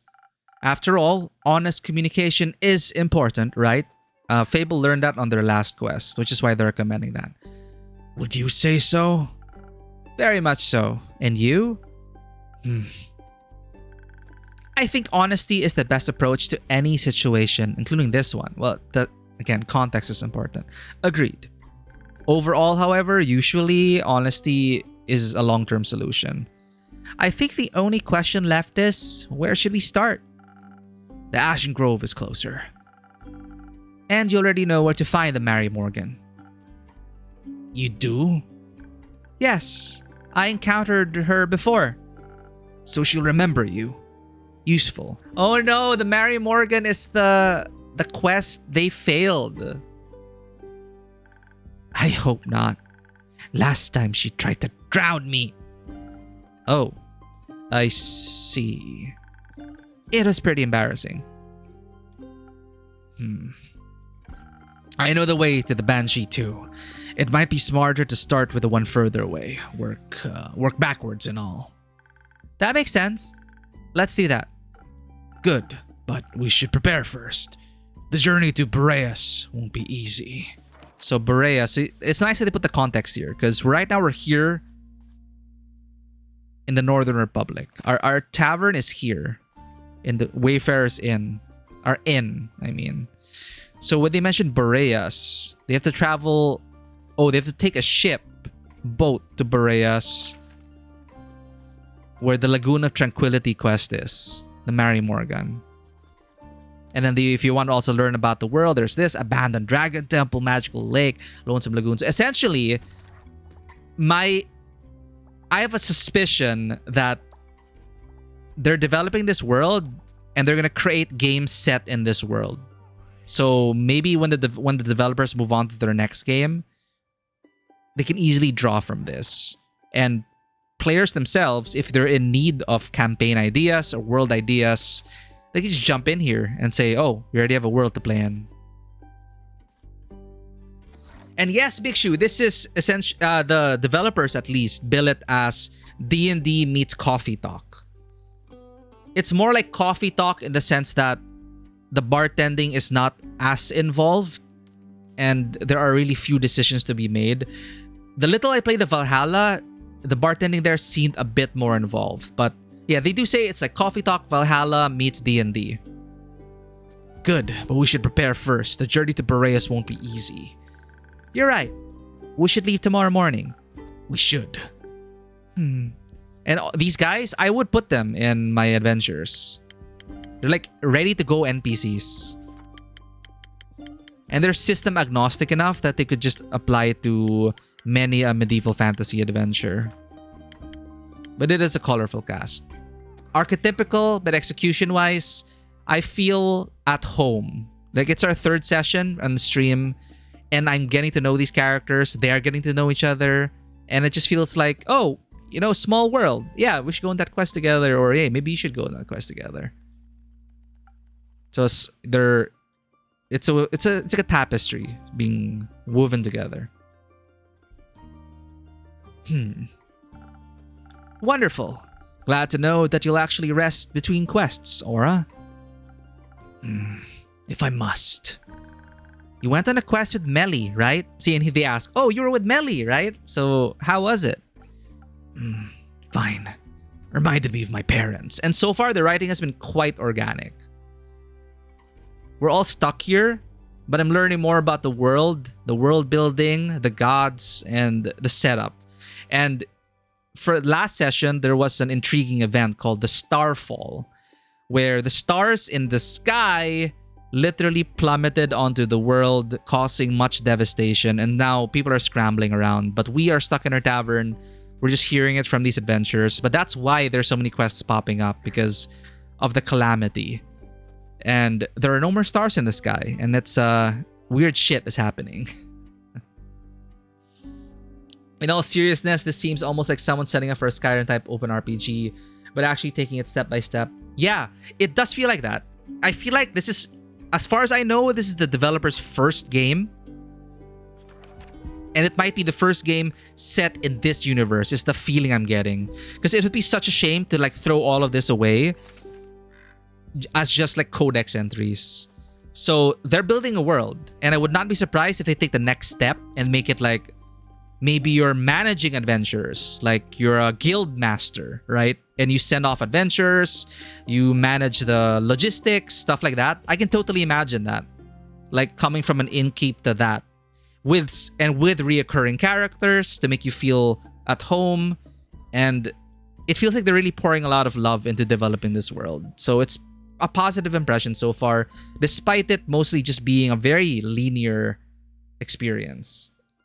On the surface, I don't know how many decisions matter, but at least the quest outcomes lead to different achievements. So you can't get all the achievements in one playthrough unless you save scum. Fluffy Weirdo, welcome in! Fluffy Weirdo is also a fellow enjoyer of story-based games. Life is Strange, for one. A major Life is Strange fan, just like us, for real, for real. Fluffy Weirdo is a streamer I met also through Bonebreaker. And last I was there, they were playing some Rocksmith and Life is Strange. So, good times over there with Fluffy Weirdo. Welcome in. We are playing ourselves a visual novel. If you are a fan of visual novels, this is worth trying out. The demo's out. It's called Tavern Talk. Welcome in, Beefy116 on the Ponder Raid. No raider is slow. They arrive when they are meant to. Welcome in, Beefy. Thank you for coming in on the raid. Hope you settled in. It's a cozy game we're playing today, Tavern Talk. And I thank you for indulging my terrible acting skills. I'm in no way a professional voice actor, but I have fun doing this as a game master. So if you're familiar with Dungeons and Dragons, other tabletop RPGs, Coffee Talk, and Valhalla, you will feel right at home in this game. Fine. Reminded me of my parents. Are they... well? They're dead. Ah! Burnt to death. You can tell this player archetype, right? I'm sorry. That's horrible.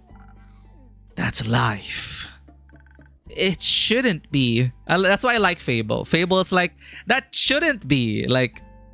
So, in an earlier act, they also kind of, they balance each other out. Like, Fable is an optimist. This dude is I was gonna say pessimist, but yeah, I guess pessimist, but more realist. Like, he's just like he's been burned before and expects betrayal. And that's how the world is. It's cruel and unforgiving. But Fable is, of course, like saying, no, it doesn't have to be. How old were you when you lost them? 7. Oh, wow. That must have been really scary. It was. Fine. It doesn't sound fine. When I was 7, I ran into a vine-spiked boar while searching for friendly rocks. It chased me through the forest for almost an entire hour. First, I thought I was going to die. Then I was sure I was never going to step foot outside again. But when they found me crying, my family hugged me so tightly they dried up all my tears.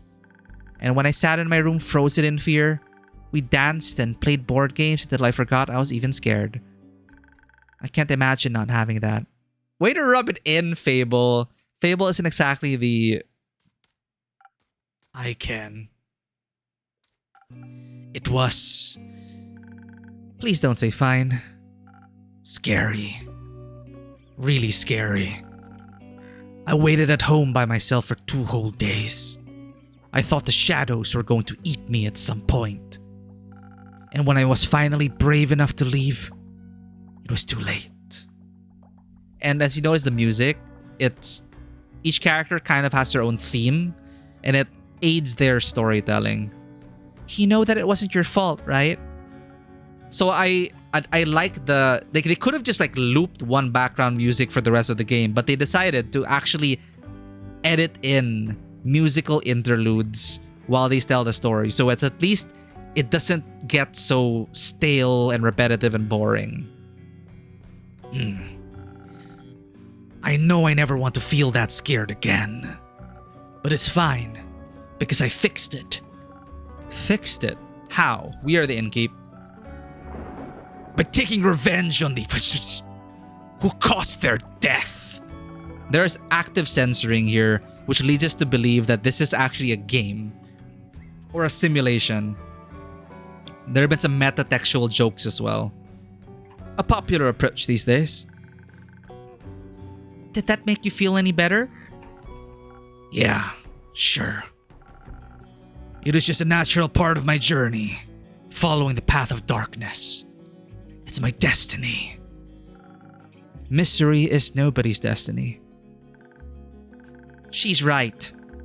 You shouldn't confine yourself to sadness just because it's what you're used to.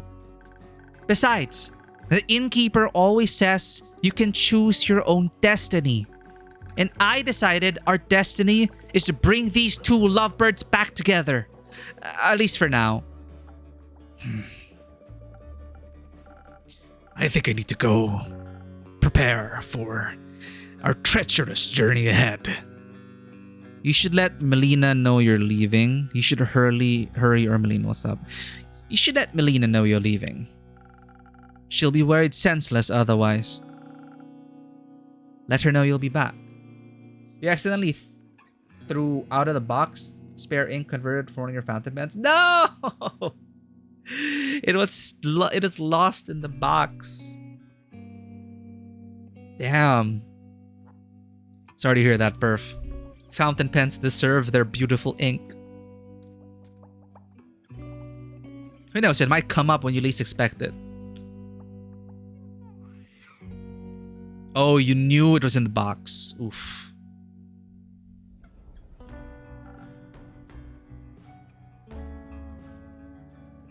Well, may you find more ink to satisfy your fountain pen's thirst. It's cool though. I always found it super cool when people use fountain pens. It's kind of like a lost, one of those lost art kind of stuff. But I do respect that. So I hope you find what's best for your fountain pen.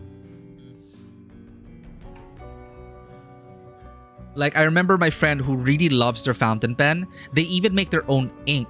And that just really, like, wowed me. Like, how personal it is that it made the stuff they penned for people even more meaningful. Because they made their own ink out of, like, some fruits or whatever. Or was something. I don't know how. So, and then their fountain pen, that's what they used for their fountain pen. And they really took good care of it. And the calligraphy was so great. And it's like, wow. It's just so personal. Ponder, welcome back. Thank you so much. Yes, we did just recently get a haircut. Glad you noticed. Honestly though, like whenever I get a haircut, I'm really happy with the current stylist barber that we were able to find. And it kind of became a family event. Like, it really just was our mom trying to spend more family time with me and my brother. And it grew into something we just do, like, we kind of like schedule our haircuts all together with the same stylist, and we were just very happy with the outcome.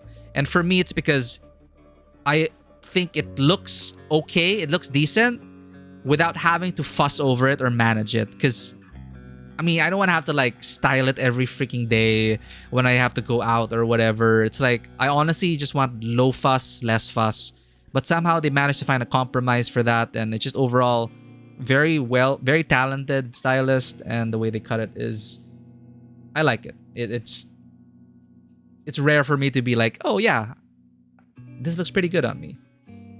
It's been a while since that happened. But thank you for the kind words, Ponder. You lost a $200 18-karat gold fountain. No! Ugh. Wherever that fountain pen is, I hope it found its way into the hands of some random adventurer who's now penning missives for some king somewhere. I don't know. The journey of lost items is something that I found was a very fun plot point in Forgotten Anne. Sorry, I just randomly thought of the game. Forgotten Anne is a very Ghibli-inspired side-scrolling adventure. I think did I stream it? No. I played it. Before I was a streamer, I played Forgotten Anne. And I believe they're coming out with another game, or it's already out, set in the same universe, and it's about the lives of forgotten objects. So you'll find like fountain pens, lost chairs, tables, discarded junk, and they come to life, and then, you know, it's their story in a very Ghibli-esque design. Som, welcome in. Welcome in. You cut hair yourself last time you did it. I forgot to put my glasses on. Oh. Well. I don't know what your grade is for your glasses, but I'm going to assume that that haircut didn't go so well. But you did it yourself, so I guess there's something to take pride off in that. It also produces a lot of... Ooh, that's why letters are constructed the way moments constructed. I hope for the sake of the fan that they pawned it, they somehow might get use of it. Yeah, you know, it's like the treasured objects we lose along the way. You know, once in a while, I just think that I hope it's in a better place. Or I hope it had at least a memorable end, you know? Sorry, I think... Som! We have awesome people in the chat today. Welcome in. Som, welcome to the Tavern. Welcome to the Tabletop Cinema. We're back to Tavern Talk. We're going through it as a review in progress. Som is a great community builder from the other side of the time zone. Time zones be damned. I wish I could join more on Som's streams and watch parties, but they're currently going through the entire Digimon series, and their watch parties go hard. So check out Som and their community. They're great people to hang out with. They also play a lot of retro games, big Sonic fans as well. We love Sonic in this house as well. To borrow Ponder's expression, I grew up with Sonic, so Sonic and chili dogs. The worst part, final proper gift. Oh no, Perf, that is so sad to hear. But hey, you had good times with those pens, with that pen. Remember the good times, and really, all we can really hope is that it met a fitting end. Hence the Sonic emote. Anyway, sorry, Aura has been, again, processing his edgy trauma. Good thing there's a text log. See, more games need text logs. I'm glad it's a habit, at least in East Asian games, to put text logs, but I don't see it often in Western games. Melina, she'll be worried senseless otherwise. Let her know you'll be back. So Melina is this little cat girl. Adorable. One of my favorite NPCs here. 10 years old detective. 10-year-old Vukakin detective. And Aura kind of adopted Melina as, you know, his little sister. Because, you know, he doesn't have a family and all that. You know, the edgy backstory. Tell Melina you're leaving. Don't be like your parents. Whatever. Time to go. Good luck, Fable. Do you think I should go after them? I think sometimes we need a bit of time to feel our feelings by ourselves before we feel comfortable enough feeling them in front of other people. So times like this also, there's a greater mystery here, not only in the world outside, but also with the innkeep. You don't name the innkeep. You choose your pronouns, but there's a greater mystery here that hints that we may be bound to this tavern in a way. We are more aware of what we're doing in terms of quest giving and manipulating adventurers.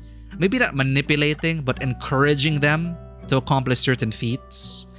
And the villain right now outside seems to be our old acquaintance. And there's a note we received from the villain, but we haven't even opened it yet. So whenever the innkeep talks like this, you know it's coming from experience. I think sometimes we need a bit of time to feel our feelings by ourselves before we feel comfortable enough feeling them in front of other people. That's a no, right? Give him a moment. You'll have plenty of time to be there for him when you're trying to play matchmaker for the undead. Right. We have to do that. Which is fine. I'll be fine. The Mary Morgan probably doesn't even remember me. The Mary Morgan supposedly almost drowned Fable. But from what we know with these monsters, quote unquote, are just monster appearing, but they're actually decent people. But people are afraid of them because of how they look, so they draw their swords first and ask questions later. And if she does, I can just run, or hide, or cry. No matter what, you won't be alone. I can't tell Aura how afraid I am. It'll be so embarrassing. If you want to be there for him, you should also let him know that when you're scared. It's only fair. I don't want to burden them with my problems.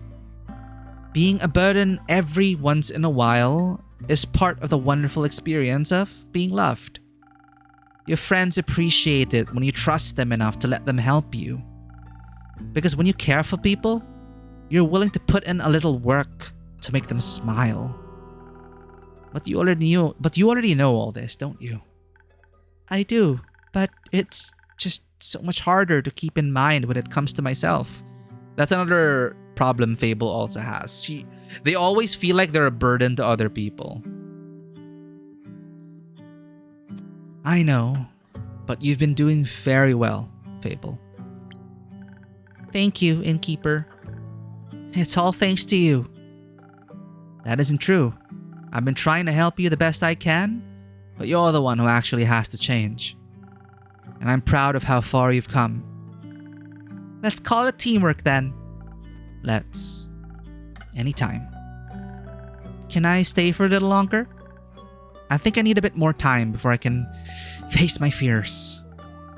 Always, Fable. Thank you.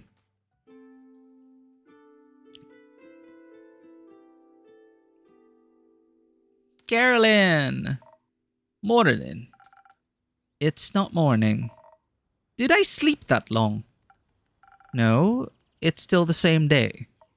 Ah, that makes more sense. Not morning, Elfie. Not morning. How did you sleep? Not much. Think your drink made me restless. Archie said you're going on a quest? Yeah.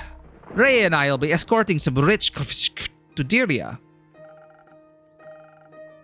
Be a little nicer, please. He's Archie's friend. Sorry. We'll be escorting some rich idiot to Diria. He's Archie's friend? I see. That's why he was so excited. 'Cause his friend's leaving? Must really be craving some peace and quiet. Oh, no. He's excited because they get to travel together. What? He said he's coming along. I forgot. Carolyn doesn't know.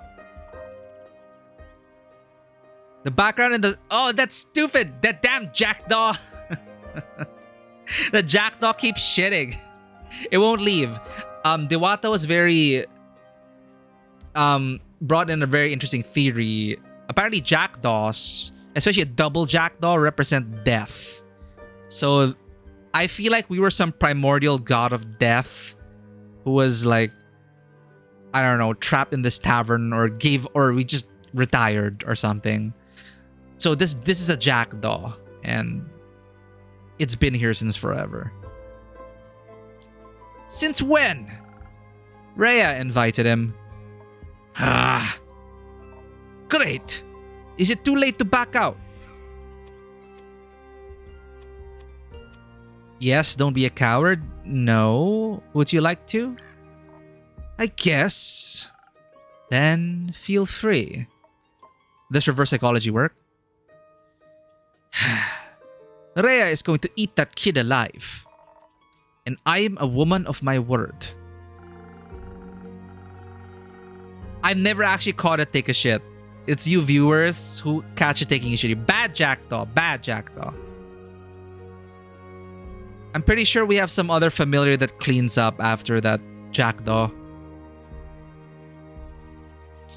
If you want me to tell you that you have to do this, I'm afraid you'll have to make that decision yourself. Fine. I'll go. But I'll need another drink. That would be rather difficult. I already gave you a drink tailored to your quest and my boosts shouldn't be mixed so irresponsibly right before an adventure. So I'm just supposed to deal with this headache by myself? Yes. Very helpful. Thank you. You're welcome. Do you think something exciting will happen on your quest? We'll see. I've got a good feeling about it. You reckon I'm gonna meet another guardian? Maybe. That'll be fun, right? What kind would you like to meet this time? Not sure. I feel like I already met the one I was looking for. What could be greater than tricking the wyvern chimera? It's gone. You checked everywhere. You cleaned your bed the other day. You was throw it, but it was like, no, perf. Rest in peace, Pan. Wherever you are now. And I still hold that hope, even the littlest of hope, that it'll just like pop out somewhere and you realize, oh, I left it there, and you didn't even like, you left it there this whole time. I'm holding out even a bit of hope for that.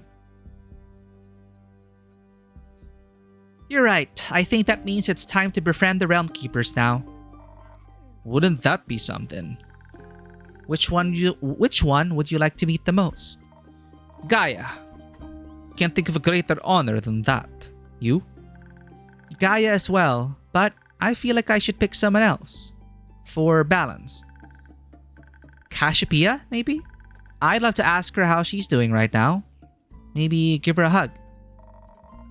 You'd be the type to give a dragon a hug. What does that mean?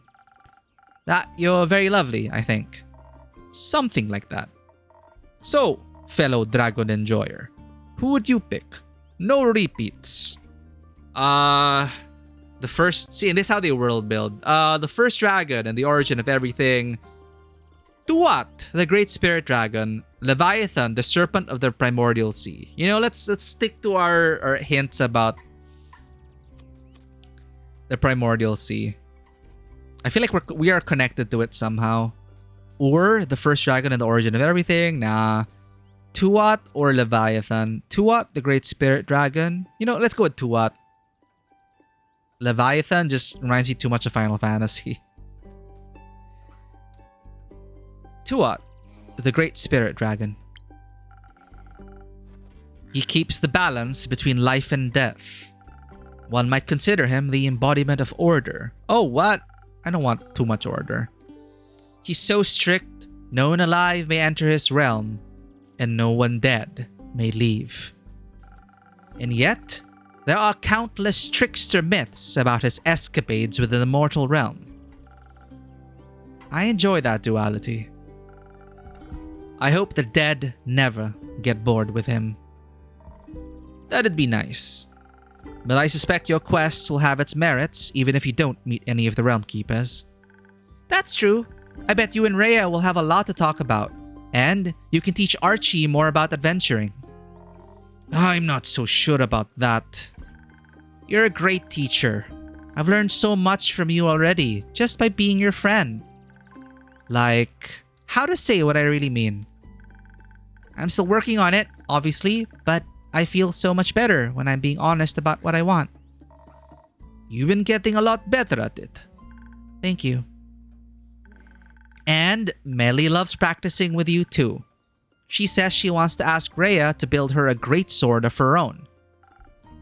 So, a regular-sized dagger. Teaching someone to hold a sword is one thing. Guts and bravery are something else. Not sure I can teach Archie something I'm still practicing myself. You can always practice together. Yeah, speaking of practice, you're going on a quest too, Elfie? I am. Aura and I are going to fix the Banshee and the Mary Morgan's relationship.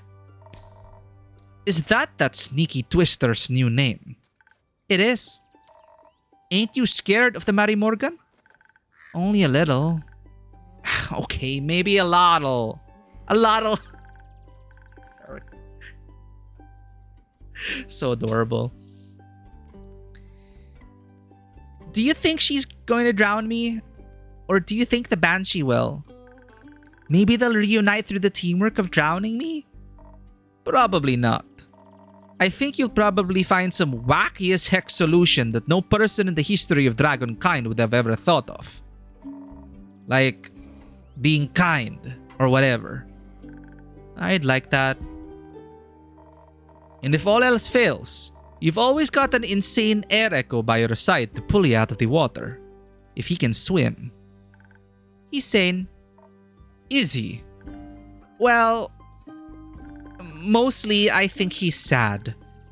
And sadness can make people feel a lot of intense things. Like fear or anger or nothing at all. Anything that isn't sadness. It's easy to lose yourself in that. But there's always a way out. If you're looking. You taking that sheepfish thing along? Maybe. I think you might let him stay with Melina, so she isn't so alone. Or so he isn't at risk of losing him. Probably both. Not a bad idea. Would hate for her to be all alone while you two go chasing ghosts. Maybe we can send Grace over to check up on her. Grace? Or Hex? No. Guess if you're going with whatever the Drake's his name is, you'll finally be able to ask him about his cheesecake recipe. I forgot about that. Cheesecake recipe? Melina mentioned he has a good one. I thought maybe he could show me how to make it. That sounds like a great idea. Ask him. You can use my kitchen if you want to. Really? That would be amazing. I'll ask him. Maybe. Andu will be waiting for you. On a completely different note, Lynn, what happened to those undead snails you wanted to check in on? Well, they're slow, ain't they? Still got a little time to stick around. So you'd say you like it here? It's not too bad here. Thought maybe I'd even bring my cousin a souvenir. Hands off my trinkets. I think we really were a dragon, are a dragon. I ain't that air echo. I'll get her something from the market. Or the elf settlement. And maybe I'll bring you something back from her farm, Elfie. You mentioned you'd love to try planting some ghost berries. Everyone here is so thoughtful. They remember details that I totally forget. Either way, I'll stop by sooner or later. Don't want to risk her turning into a werewolf and move in house.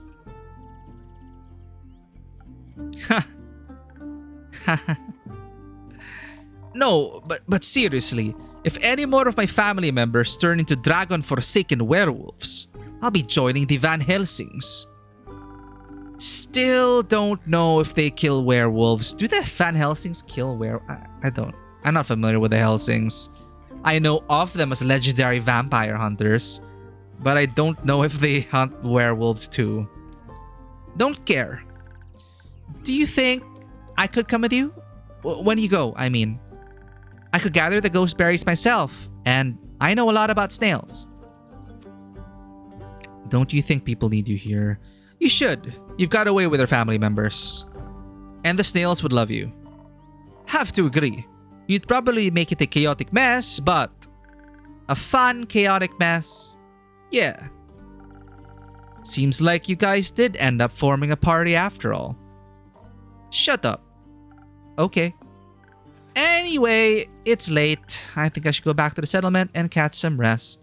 Updated. Fable has a hidden talent for being able to read other people extremely well, which is why it caused so many problems for them, because they're such an empath. Despite their anxiety, they know what to say in serious situations and go out of their way to help people in need. Turns out, a little bit of positive feedback and validation is enough motivation to chase their dreams of adventuring.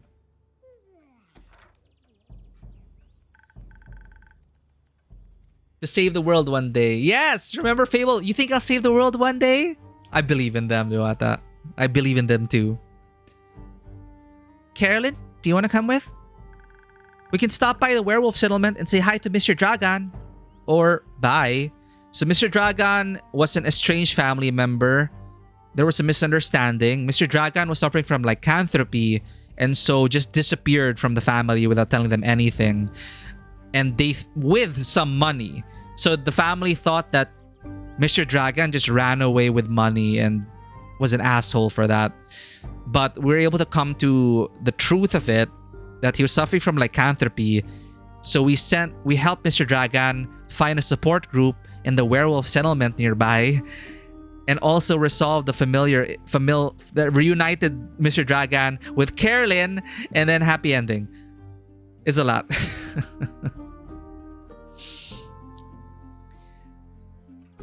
We could stop by the werewolf settlement and say hi to Mr. Dragon, or bye.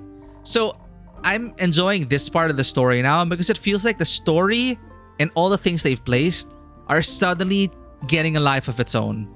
Like, there's just so many nice seeds and plot hooks and pieces that they could just go anywhere now within this world. Your hands are covered in ink, but you managed to refill the disposable ink cartridge for your fountain pen. Well, at least a fountain pen is happy. Sometimes you gotta get your hand messy to make some beautiful calligraphy. You accidentally threw out your ink converter from here. Yeah, that is sad to hear. It was like hidden in a box and it just it was thrown out with some trash. But we were just talking about like the lives of lost objects and just hoping that it ends up with a meaningful adventure after the fact, which reminded me of that game, Forgotten Anne. It is a whole thing. But yeah, lost, forgotten objects coming to life and seeking purpose for themselves.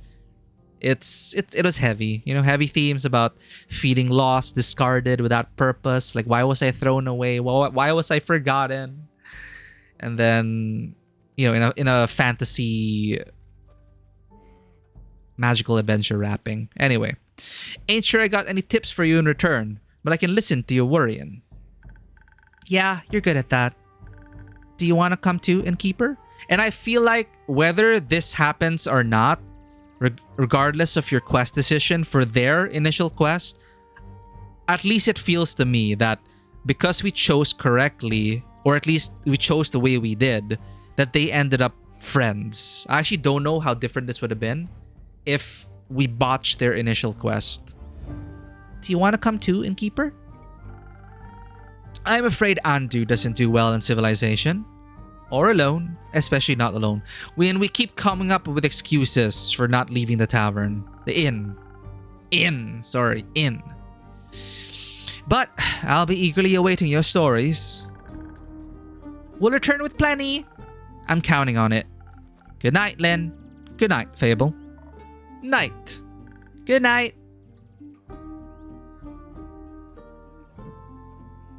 Wow, that is just one in-game day.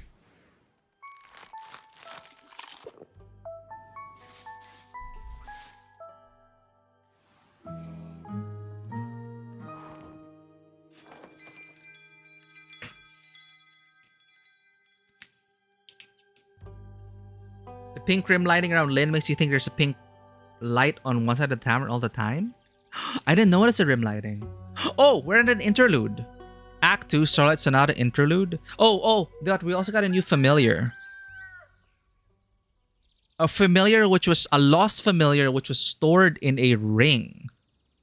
Okay, we have more cameos, I think. So there have been cameos in this game. If you're familiar with Quincy's videos, Quincy had a cameo here. Quincy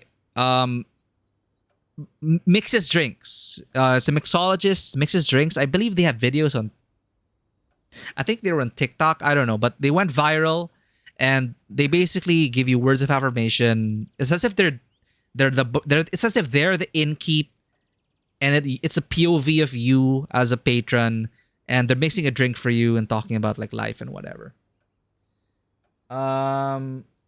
Let me move my head. This one. Oh, wait. It's sleeping right now, but maybe when the camera adjusts.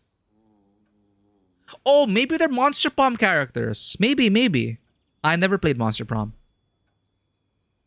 Phew, I knew we took the right path. Who said we can't road trip all by ourselves? Okay, I think you're right. I think this is that there was a Monster Prom game about a road trip, right? Who said we can't road trip all by ourselves? Liam did, I think. Oh, they are! Okay, so yeah, again, they're cameos. This is like the third cameo now. Monster Prom cameo. I think that was perhaps a rhetorical question. Whoa, dude, didn't see you there. What's up? The sky, last time I checked. It better be. It'll be very confusing otherwise. Very true, but the stars are gone. Is this your crib? It is indeed. Welcome to the Wayfarer's Inn. With whom do I have the pleasure of speaking? Pollygeist and the Good as the Boys, Scott Howell. Well, there you have it, the names. And together we are the Prank Masters. With a Z. Pleasure to meet you. I am your humble innkeeper.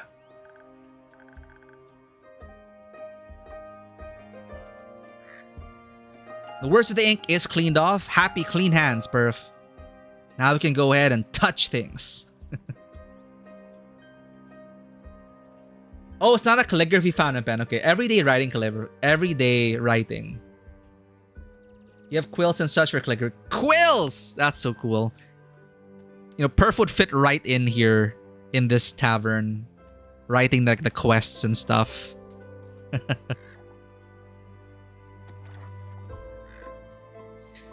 Okay, I'm glad you guys recognize these characters.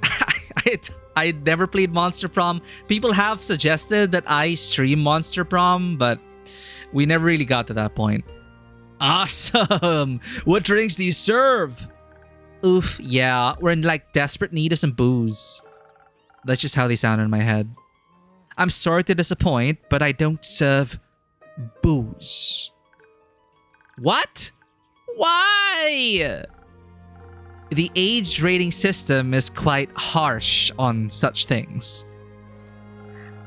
And I've got to keep the place open somehow. I feel you. We've all got some burdens to carry. What else have you got? Magical beverages that can enhance your abilities? It's even rumored they might influence your fate.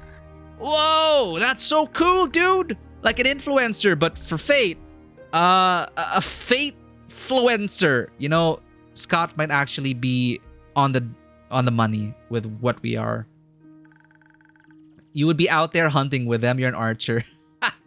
An archer who writes with fancy tools. You would have probably gone with Fable is a ranger. Scott is P. Kimbo. Okay. Like, and Polly in my head, I'm just being against stereotypical. I'm judging by appearances. But I'm thinking Polly has like a Cali girl accent. And it's just like, oh my god. I don't know if that's Polly. But it's like the it girl and the himbo jock. That's my judgment of them right now. Oh, that's Polly? Okay.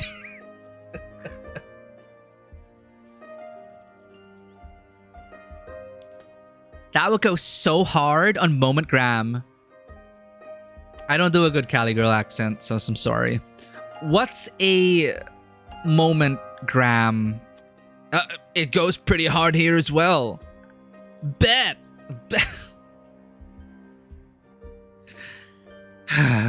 Okay. I'm too old for bet. Well, yeah, what's interesting though is like, I think this is a Gen Z thing. It came into the slang recently, bet. But why do I remember it being a very Filipino thing? Like, I have this vague memory of bet being in like gay lingo. And then it just, like, this was years ago when I was a kid. So, okay, it's older than that. Okay, so it isn't older than that. Yeah. See, it's very gay lingo. That's where I hear like bet. Bet. Charot. That's where I like remember it. So now that the Gen Z kids are like, bet. Like, I'm wondering where it went viral. Like, which viral trend got them to saying bet.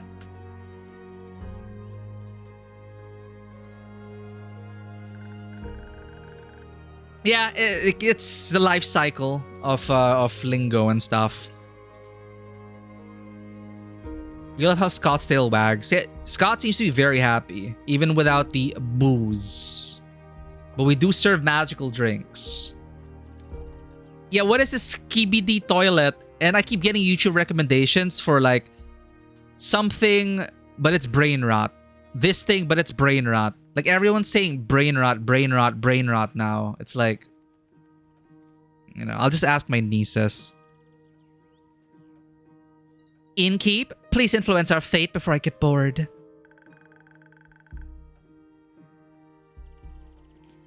Dude, Duwata's updated. Skibidi's pretty old now. Okay.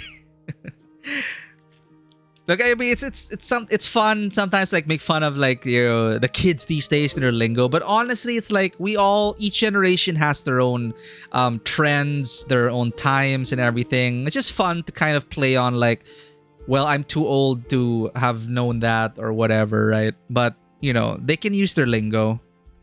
I'm not like, I don't want to gatekeep their lingo or whatever. It's just we don't understand it, so it's like kind of self-deprecating humor at that point. I'm feeling incredibly depleted from this weird as fuck trip. Weird AF, sorry, age rating. There's an active sensor in this game. Whether it's a meta joke or this game is a simulation within a simulation, I don't know. Sounds like you're in dire need of stamina. Though, I think you could use something a bit stronger than usual. Dope. Give me your strongest potion.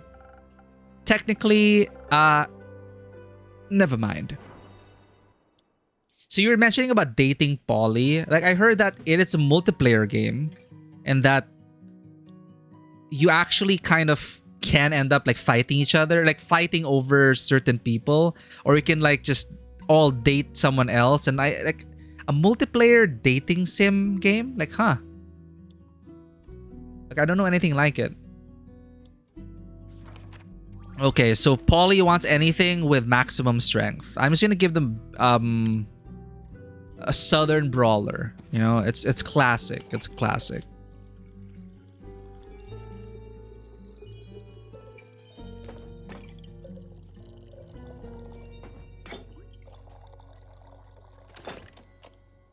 Three strength, right?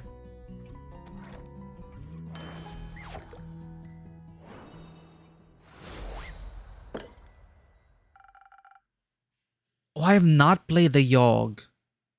Dating supernatural entities. Okay. Yogg is familiar though. A funky drink for a funky gal. Let's see. Whoa!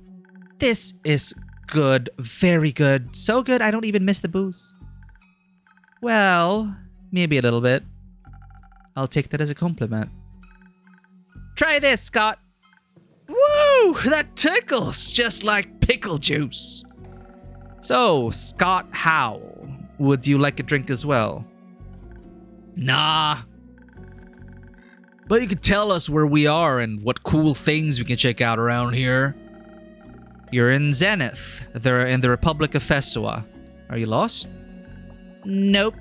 At least not as long as we're having a blast. You do seem slightly out of this world, though. Ooh. Maybe you're onto something, potion seller. You know, we were road tripping, supposed to be the trip of our lives, when something weird happened. We were about to take the next turn at a crossroads, and then whoosh! A portal opened up, and I couldn't hit the brakes in time. Yeah, we drove straight through and ended up on a gravel road. Everything seemed different and dated. So dated. Dated? Duh! I've seen and done plenty of weird stuff, but this is a different kind of weird. Oh. Oh. What did she mean by that? So weird. No cars, only carriages and stuff. Cars? Yes. Do you mean carts? Kinda. More like carriages, but without the horsies. I'm afraid I've got no clue what you're talking about. I would love it. Okay. I feel like, is it wishlisted? Or what is it? Is it a show? A Yogg. Oh, it is on my wish list. For some reason or another, it is on my wish list. Oh, it's from 2013. And it's 1 to 4 players. Choose your own adventure game that randomizes a unique story every time you play. Oh. Folkloric horror. I like that. I don't think cars exist here, Scott. Now it makes sense that my phone has no signal either. What makes sense? We landed in the past. Whoa, does that mean we time traveled? Yeah. That's so cool. I doubt time travel is possible. It sounds more like you participated in interuniversal travel, which is rare but happens occasionally. Wait. So what you're saying is we are super special and lucky to have participated in such an event? Likely. Dope. This is a sign, Scott. The universe sent us here to wreak havoc. Oh, right, they're pranksters, right? Oh! The prank masters will strike again. Soon. After a nap. Can we take a nap, Polly? Good idea. Hey, funky magic mystery pal. You better get to writing that tour guide. I'll see what I can do. Good. Do you have room for us? Of course. I've got a room upstairs. Just ignore the scratching sounds and leaking water by the iron door. Don't worry. We've seen worse than that. We've got plenty of experience with sea monsters. Always hyped to meet more. See you in a bit, Innkeep. Come on, Scott. Let's hit the sheets. I guess they're an item. Are they an item? Maybe I should add some do not enter signs.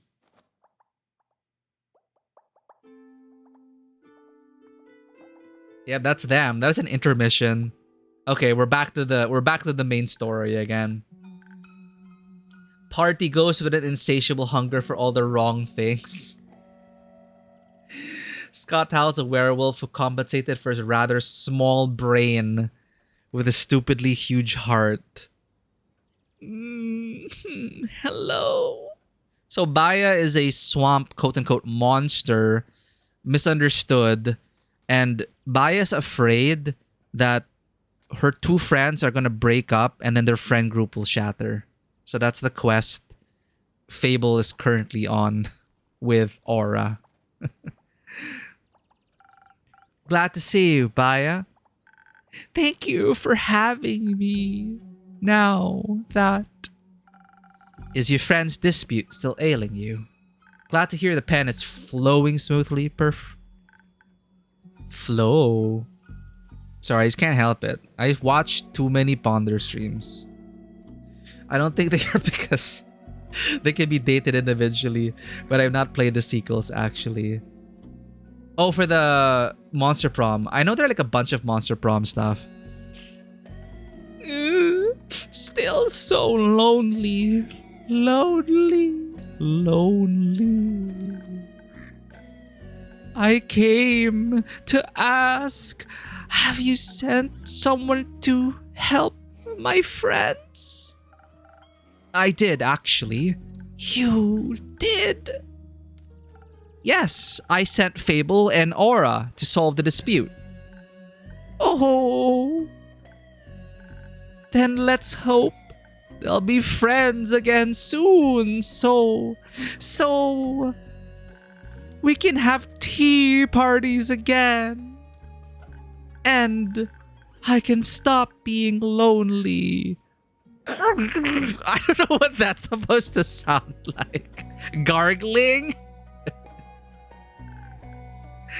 At least people are... Oh, right. Baya also put up a swamp spa. And we put the flyer up here where those tickets that you like cut. So we've been handing out like tickets to Baya's swamp spa. Pretty sure there are psychologists specialized in curing it now. That is your legacy to the world. It's like that meme. I have good news and bad reviews for you. The good news is we are naming a disease after you. Dude, like imagine 1,000 years from now, the future archaeologists just somehow like uncovering like Ponder's VODs. Can you and cyberpunk come and they'll be like, what does this mean?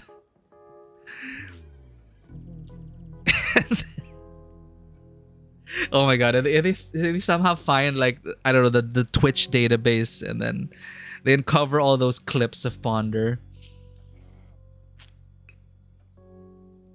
Oh, Whose Line Is It Anyway was amazing. Like I remember being a kid and really laughing for the first season.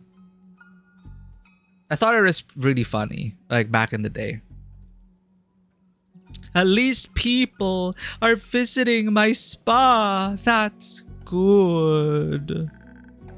Yeah, what is a bashamante? Could this be a gathering of, what is this? Degenerates? Thank you for handing out my coupons. Oh, they would fit right in. Monster Brom. Did I hear spa? Mm-hmm. Yes. Doesn't that sound like something, Scott? Woo! I love spa things.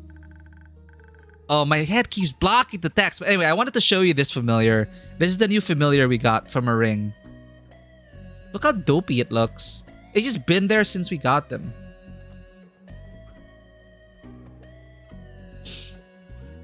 Before they started censoring it, some of the clips they had were amazing.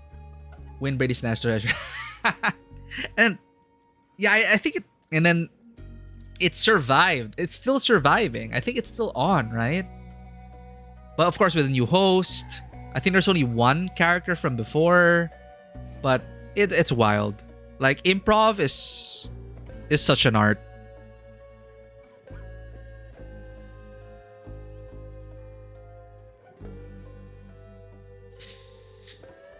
Now, are you our tour guide, sweet bog creature? Tour guide, do you want to visit my spa? These two are Polygeist and Scott Howe. They're currently looking for entertainment. And a way back home, but entertainment first, obviously. It's getting incredibly boring here. No offense, funky magic mystery pal. None taken. Where is your home? In a portal or something. Yeah, we came through a portal, which in itself is pretty rad. But we've had the medieval tavern experience and all. It was good while it lasted, but it's time to move on. Move on to my spa. Something like that. Which makes me think, Baya, do you think you could help them find a way back home? Of course. You could do that? But first, you have to visit my spa. Nothing easier than that. I'm in need of a facial anyways. The air here is so dry. My bog water is especially moisturizing. Wait! Does that mean we gotta go skinny dipping in some hot springs? Oh yes, absolutely. It was like one season after the cast was changed up again and they had the girl join them. Yeah, like the Whose Line Is It Anyway eras. Their minds are lightning quick and smart. You could never keep up. Yep. A lot of restructuring happened behind the scenes of a lot of their shows back then and a number of them crashed and burned from it. But the fact Whose Line kept going is great. Yeah. Like few shows still have legs. My hot springs are the best. Cool. So a pit stop at your spa and then a road trip back home? You joining us for the ride, sweet bog creature? Please say yes. We'll see. Oh, that's a teaser, chat. That's a teaser. Like, if we got a crossover with these two, maybe the next Monster Prom will have the Mary Morgan, Baya, and the Banshee. We'll see. I'll first show you the portal and my spa. If you bring them to the portal, you could take a ride with them through it. Might help you with your loneliness. You think so? Yes. No one's lonely on a ride with the prank masters. I'll think about it. Okay, so this is obviously like, hey, we're gonna get your characters. Do you want to get our characters for a crossover episode?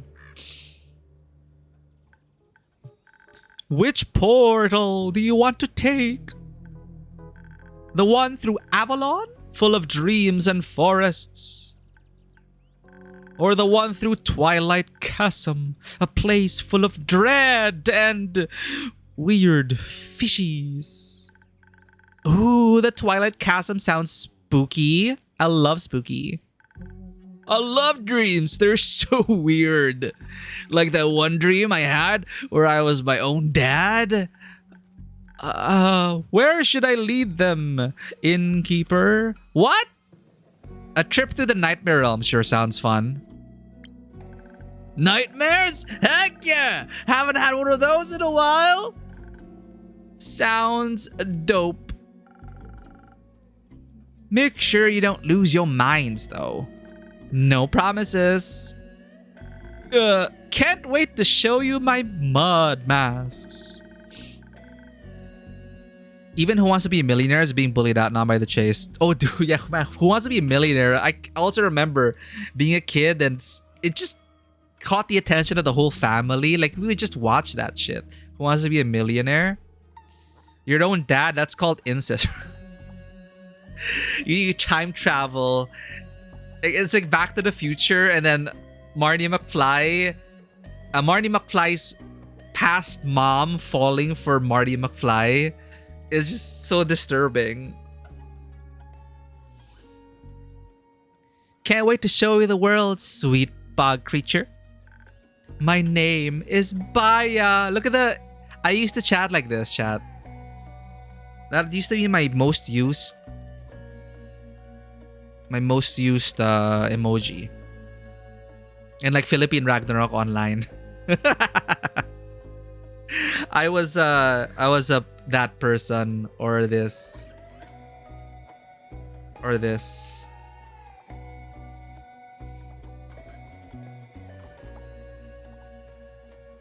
Yeah, if you go back in time and have sex with your... Exactly, Back to the Future, if you remember that, right? That's why Marty was like, no! And I had to push his mom away. My name is Baya. My name is Baya. Happy face. Then let's hit the road, Baya! Enjoy your trip and safe travels. Goodbye, potion seller. See ya. Goodbye, innkeeper. What the hell? I'm glad Baya could find a little comfort in those peculiar visitors, at least. Now it's just an intermission. I'm excited to hear the story she'll tell when she gets back. So I guess the next Monster Prom will have Baya in a cameo role.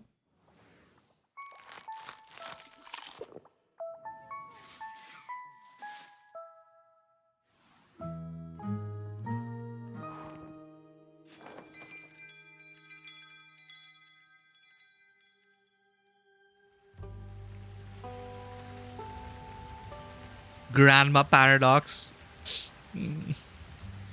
No. Okay, Act 2 Starlight Sonata, Chapter 13, Come Hell or High Water.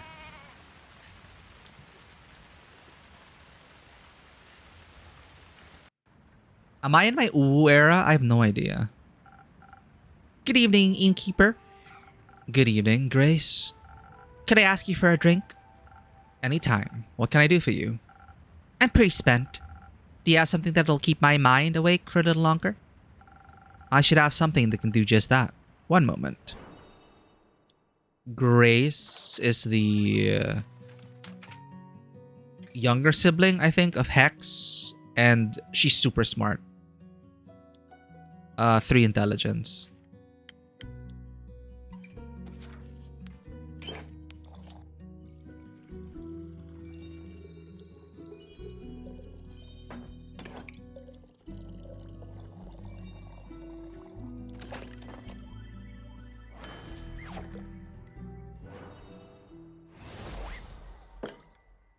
Ponder docs. Oh my goodness. Imagine the stuff Ponder would do with time travel. A drink for the mind and soul. Enjoy. Thank you. Thank you. This is just what I needed. Why are you still so tired? I thought you were done with your thesis. I am, which also means I need to figure out what to do next. The possibilities are endless but not boundless, so considerations are a complicated endeavor. Have you considered a break? I have. Say, innkeeper, if you had forever, what would you do with it? I've never thought about that before. I like being an innkeeper, so I could just keep doing this forever. It's relaxing and safe, and I get to meet the most wonderful people and wizards all day. Forever is a really long time. Isn't there anything else you would like to do? No, I'm content with my existence. I've always wanted to learn how to play the harp. I'd love to go on a road trip. Really? Where to? Anywhere, really. See the world, the forests, the seas. Stop by each of the 5 interplanar portals and see what all the hype is about. See, and they're just hyping up their world. Would you go through? I'm not sure. I was thinking more about having a picnic and a conversation nearby. Maybe a nap. There's a show where a person turned out to be her own grandma. Time travel. Don't think too hard about it, they say. Grabbing a Black Lotus or 100. If you had forever, the first thing you would do is find a way to get rid of it. Oh, okay. Dude, I still would really be curious about where humanity will be 1,000 years from now. Like, when the time comes, like, just freeze me and then, like, wake me up 1,000 years later. If things are cool, like, hey, wake up, you gotta see this. And then we're like, I don't know, in another galaxy or something.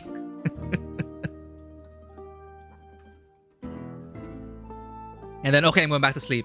Like, wake me up 5,000 years later when we've, I don't know, transcended our mortal existence or something.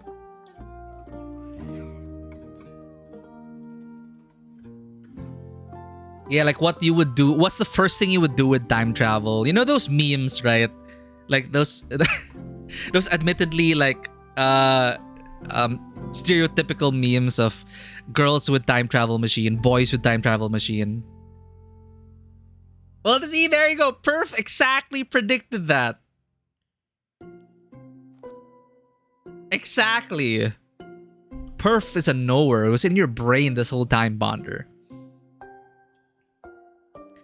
Yeah, Black Lotuses. Imagine that.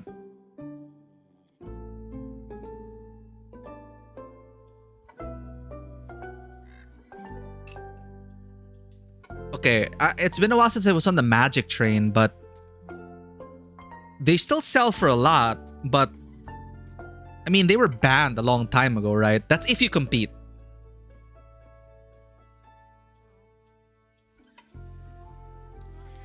Buy and sell Bitcoin just so me and my loved ones will be comfy forever. Oh, right. Before the bubble bursts and you'll know what to do with like the currency and everything. Our versions of this meme is spicy. Sometimes it's funny too. You're gonna say something, but then you stop yourself. What? Now we're not. When people say that, I was gonna say something, but then never mind, or I stopped myself. I just can't help. I just can't help but be like, so what was it? It just makes me even more curious. The Power 9, they're legal in some formats. Oh, okay. Yeah, like say quote unquote like boys with time travel and take this machine gun, shoot it in all directions. It's just crazy shit, right? And then the thing with like girls with time machines and they're like, oh, grandma. That's why that's why I was reminded of those memes, because you mentioned a grandma paradox. And then, grandma? No, I'm you. Dun dun dun! And cliffhanger. You would buy and sell Bitcoin, then invest in some of the businesses that we know are gonna blow up, or buy some dumb gang. So in the end, we're trying to make money here. Whether through Bitcoin, investments, bets. I mean, the most typical thing people do is, I'm gonna win the lotto, right? You know the lotto numbers. You get an almanac. That's why in Back to the Future they get an almanac, right? Yeah. Then with that money comes a lot of more freedoms. Or buy some dumb game companies. Yeah, with the money, then you can buy up all, like, we can prevent Tango Gameworks from getting shut down. Because I loved Hi-Fi Rush. We can use that money to, like, save Tango Gameworks and then make them do, and encourage them to make, like, Hi-Fi Rush 3 or something. But yeah, a bunch of other developers we've lost along the way. Okay, you weren't a fan of Hi-Fi Rush. Fair. Evil Within, maybe. I never played Evil Within, though. I heard it was good. I heard the first ones were good. You know what's good and bad to invest to? Play Magic with us. I should. It's like, I don't really gel well with card games, but, you know, it's a social aspect. And just think of me as Fable. I'm, like, super socially awkward. I'll get over it. I used to not be socially awkward, and then things happened, and now I'm socially awkward, but streaming has helped, so thank you, everyone. I'm not sure. I was thinking more about having a picnic and a conversation nearby, maybe a nap. I could rate them by which fruits grow around them. Now you're making me curious. Will you send me your studies? You'll be the first to know.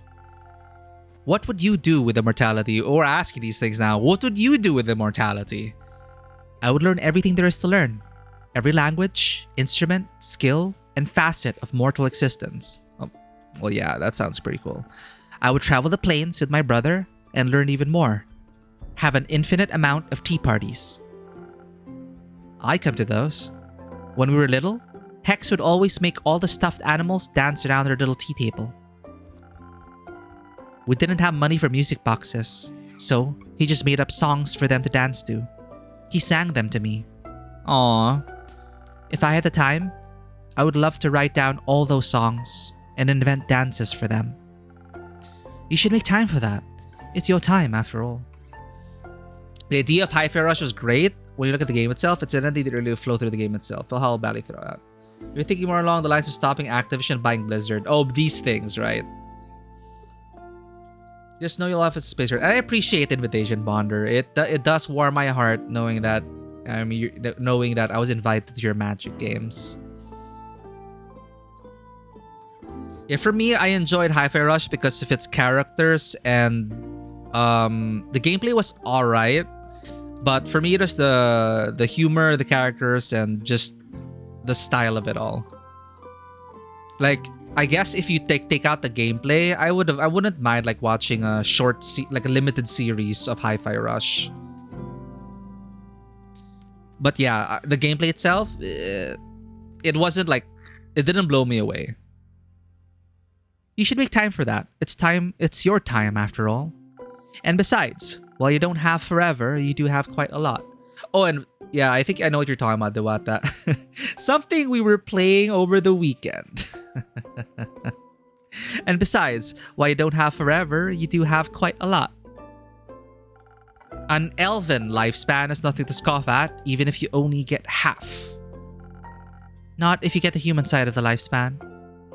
How do half-elves work? Oh, that's less time.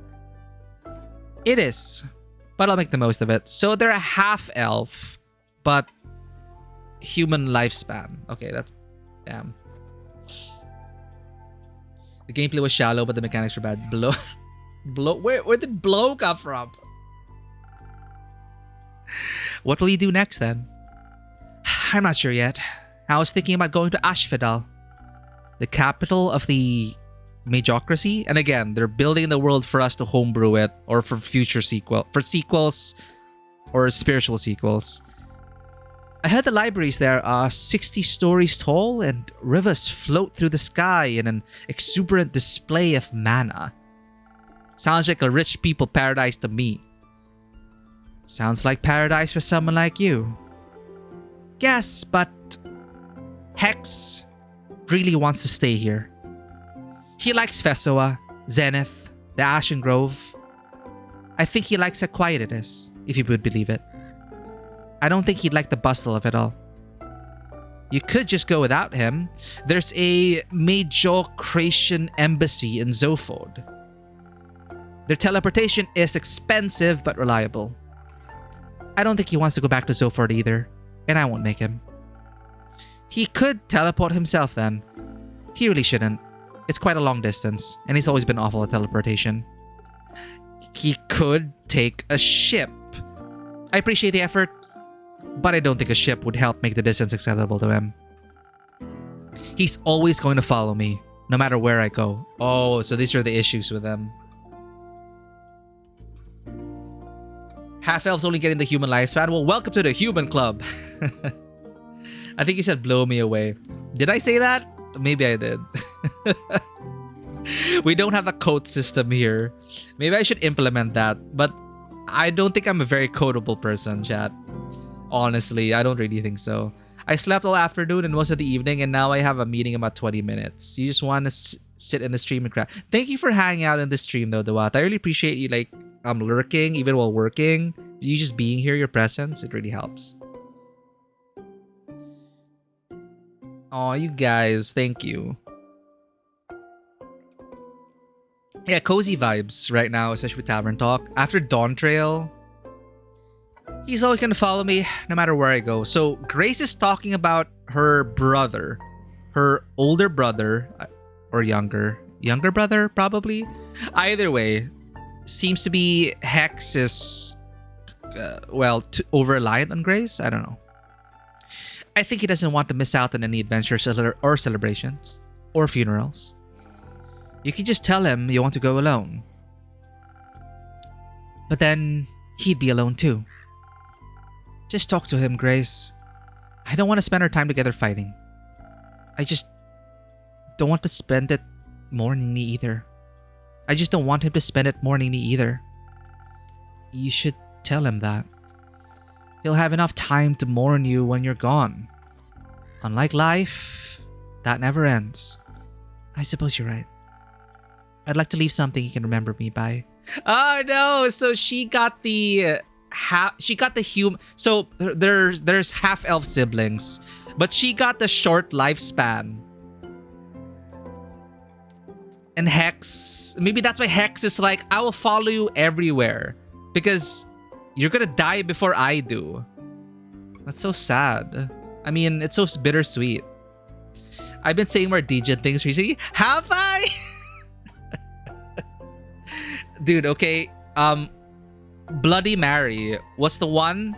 I don't know why. I don't know when. This is before streaming. Okay, this is before streaming. But Bloody Mary said, and I quote, that I have wholesome horny energy.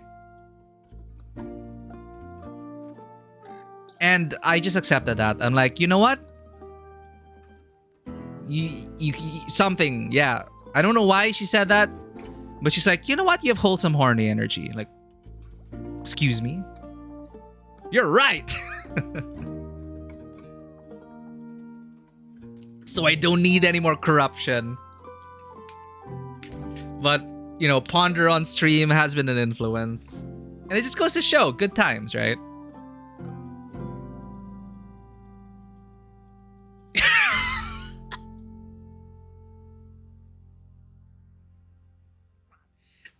Help. Indeed, Ponder. I didn't think of it like that, but oh my god. Aftercare. Dude, I'm just thinking about like maybe the stuff I say or the jokes I say or how I do understand the innuendos here now. But aftercare? Okay, we went there. I mean, I can neither confirm nor deny. I'd like to leave something you can remember me by. Aftercare is important. It is. It is. Maybe I'll build my own wizard tower. Please do. I love those. So that's kind of sad. I understand their dynamic now, Hex and Grace. You gotta care for them after you tie them up and beat them. Wait, what are we talking about? So half-elf 42, she, her. The update is she's a half-elf, but she inherited the human lifespan, while Hex inherited the elven one. So, yeah. Free Ren hit me hard because of the themes of Free Ren. So, yeah. Grace is always reminded of her mortality, and it scares her. She doesn't want to take breaks because she feels that would waste her precious time. She also doesn't like how Hex tries to shelter her. No, I set myself up for that, perf. Yo, mama. He says some funny things during Dawn Trail streams, but always sandwich it between some insightful plot analysis. That really means a lot to me, Dawata. I honestly... Ow! Wait, that's for me or for perf? For both? Okay, for both of us. For perf, okay.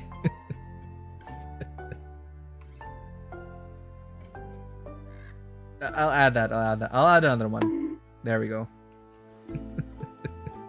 Oh no! What? How the tables have turned! I don't have a harder bonk than that. I should find you one.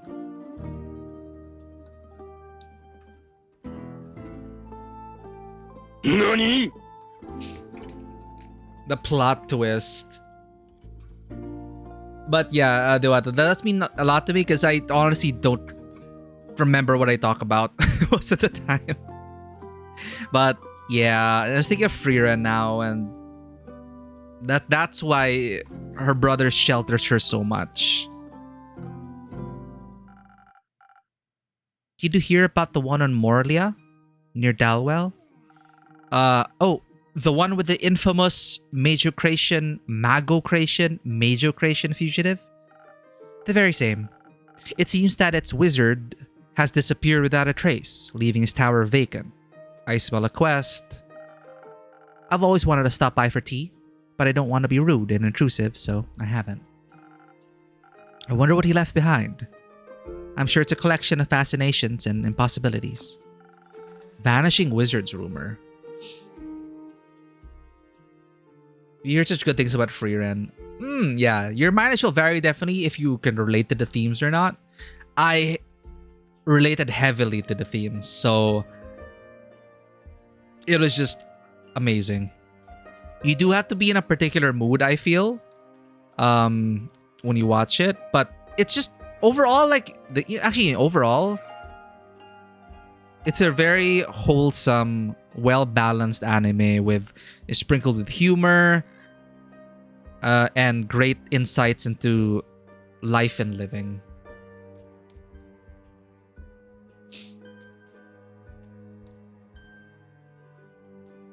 And as I said, your mileage will vary because some people, they don't really after about 13 or 14 episodes, what happens in 13 to 14? I'm not sure what part of the story that is, but I think I know what you're talking about. I think I know the arc you might be talking about, where it kind of became, yeah. Well, no spoilers, but you know, there are certain, it goes through certain arcs, ups and downs, but there is that underlying theme of, you know, the setup. Freeren is a long-lived elf. Innkeep. Couldn't you just teleport in to check? You can't exactly teleport in and out of a well-protected places all willy-nilly. You might end up trapped or in a whole other plane. You might. Maybe that's what happened to the wizard. Maybe. No one seems to know what happened to him or who he even was. And no one seems interested in finding out either. Isn't that sad? A little. I don't want to disappear like that. Oh no. You won't. I'll tell your story for as long as I'm around. Oh no! That's kind of sad.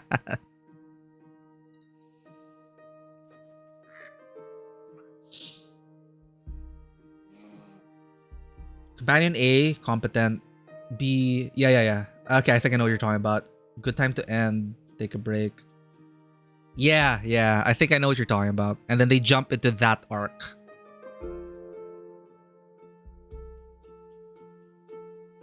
But there is only one season, so that's pretty much it.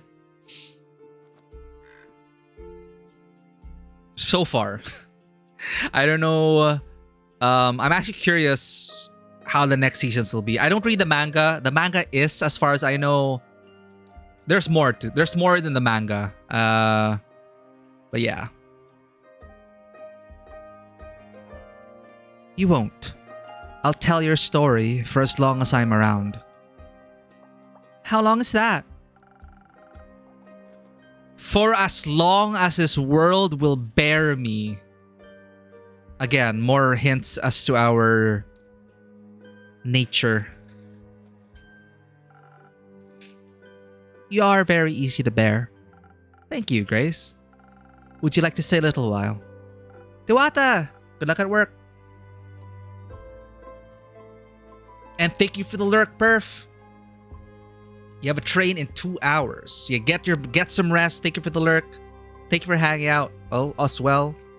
You made it like one episode into the next arc. Nah, I have to take a break. Too long-winded. Yeah. Now I'm even clearer about... I had a similar feeling, but I pushed on. I just enjoyed it for what it was and enjoyed the ride. I still highly recommend Free Ren. It really stood out to me. There was that, and alongside it, Dungeon... Delicious and Dungeon. So you have that and Free Ren, and they're like... They go well together, actually. I think they complement each other quite well. For your medieval fantasy anime fix. I still have to finish Delicious and Dungeon. Innkeeper Ancient God, most likely. Probably related to the Primordial Sea and Death because of the Jackdaw. Please, I find your inn truly inspiring. I'll be here if you need a rubber duck. I'm counting on it. Okay, we got quest result already. Hiya, Innkeeper. Hiya, you two. So it's about the monster relationship. The Baya's friends. Baya, the swamp monster you saw. With the swamp spa. A drink, please. Or two, actually. I think it is successful. Sure thing. Sure thing. Actually, what name are we on right now?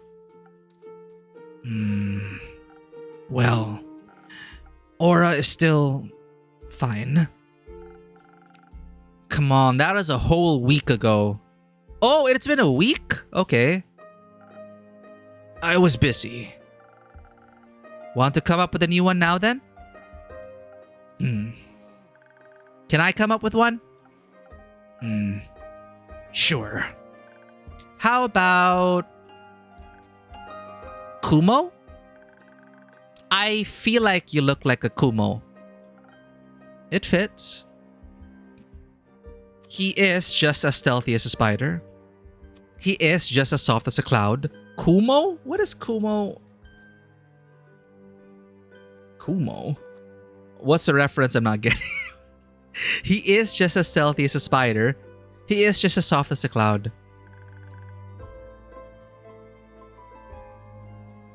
Oh, it's cloud in Japanese. Okay. So he edgelord weeb archetype. Got it.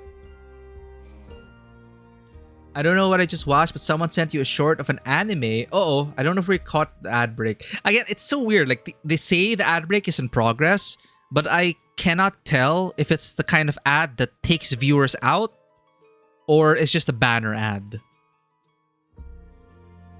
Oh.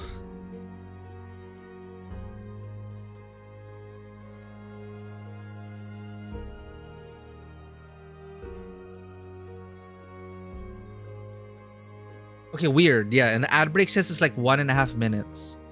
Sorry about that. Yeah, it's a disabled pre-rolls. I still have to get used to the ad schedule.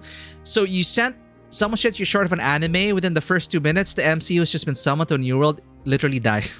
Literally intentionally ODs. Oh my god. You're sick of isekai, but that is a damn fun clip. Which one is this?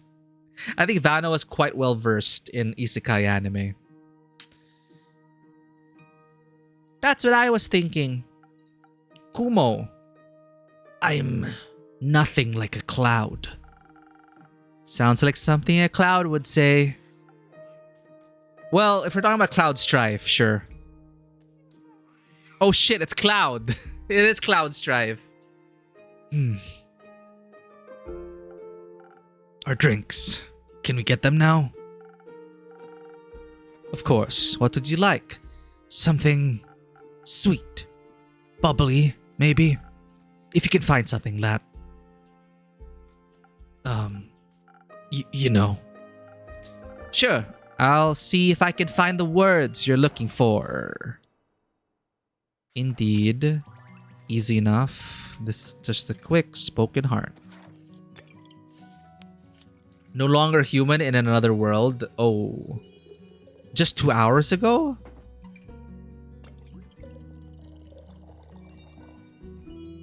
Oh shit. Okay. Spoken heart.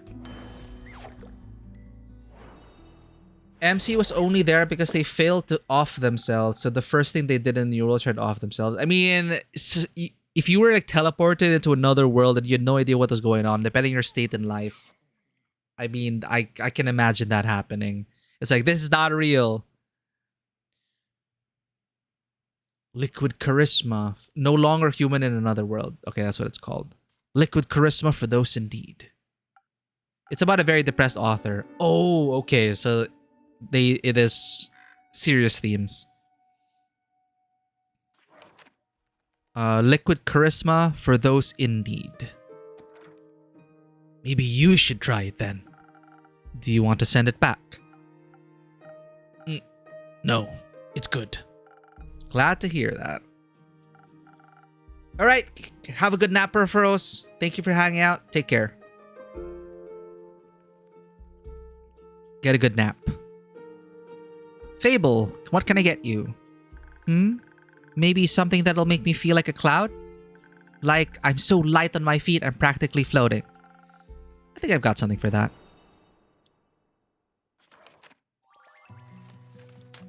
Easy. Their favorite drink.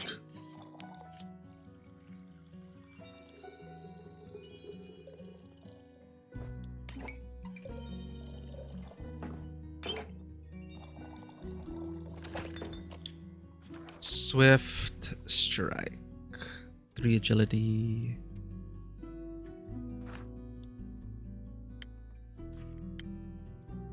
Okay. Never know, I might make a mistake. The usual for the usual favorite. Thank you. It's delicious. As usual. No! Happy nightmares, I guess. Dude, what is this clip? Oh, it's this one. I have not watched this yet. It's the super disturbing imagery. Isekai, right? Oh my god.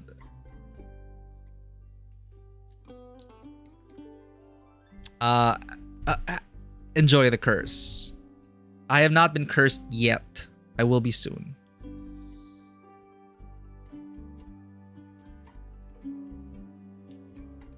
Interesting. Curious. Okay. Yeah, just the initial images that I was seeing, I was like scrobbling through it. It looked kind of disturbing, but... Dewata, okay. Meeting time. See ya. We'll be here for like another hour. We're just gonna... Yeah.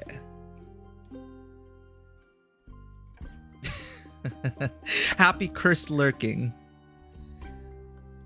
Thank you. It's delicious as usual. That's what I like to hear. I like the new hair, by the way. Wait, I didn't even... I'm so terrible with noticing things like this, chat. Like, Ponder noticed my hair. Like, I would never notice things like this. Like, I will admit it did get me in, I guess, kind of trouble when it's like, oh, you didn't notice I changed my hair. Or, you know, who has different hair?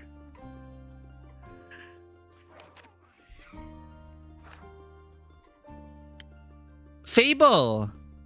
Fable has character development. Fable has new hair. I like the new hair, by the way. See chat? Okay, we can cheat. This is Fable's original haircut. And then mom braid.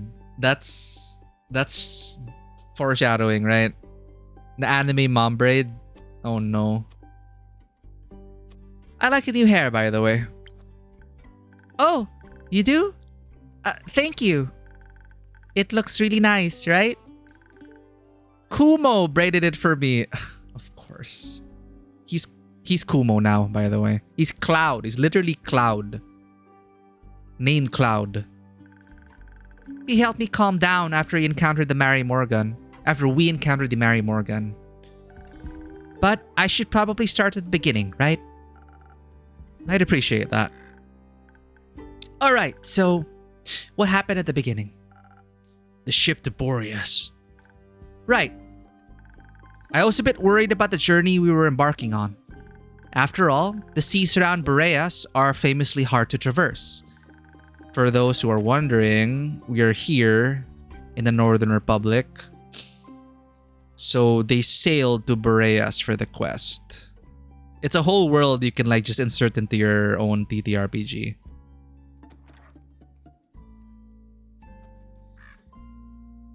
With all the wild magic around it and all.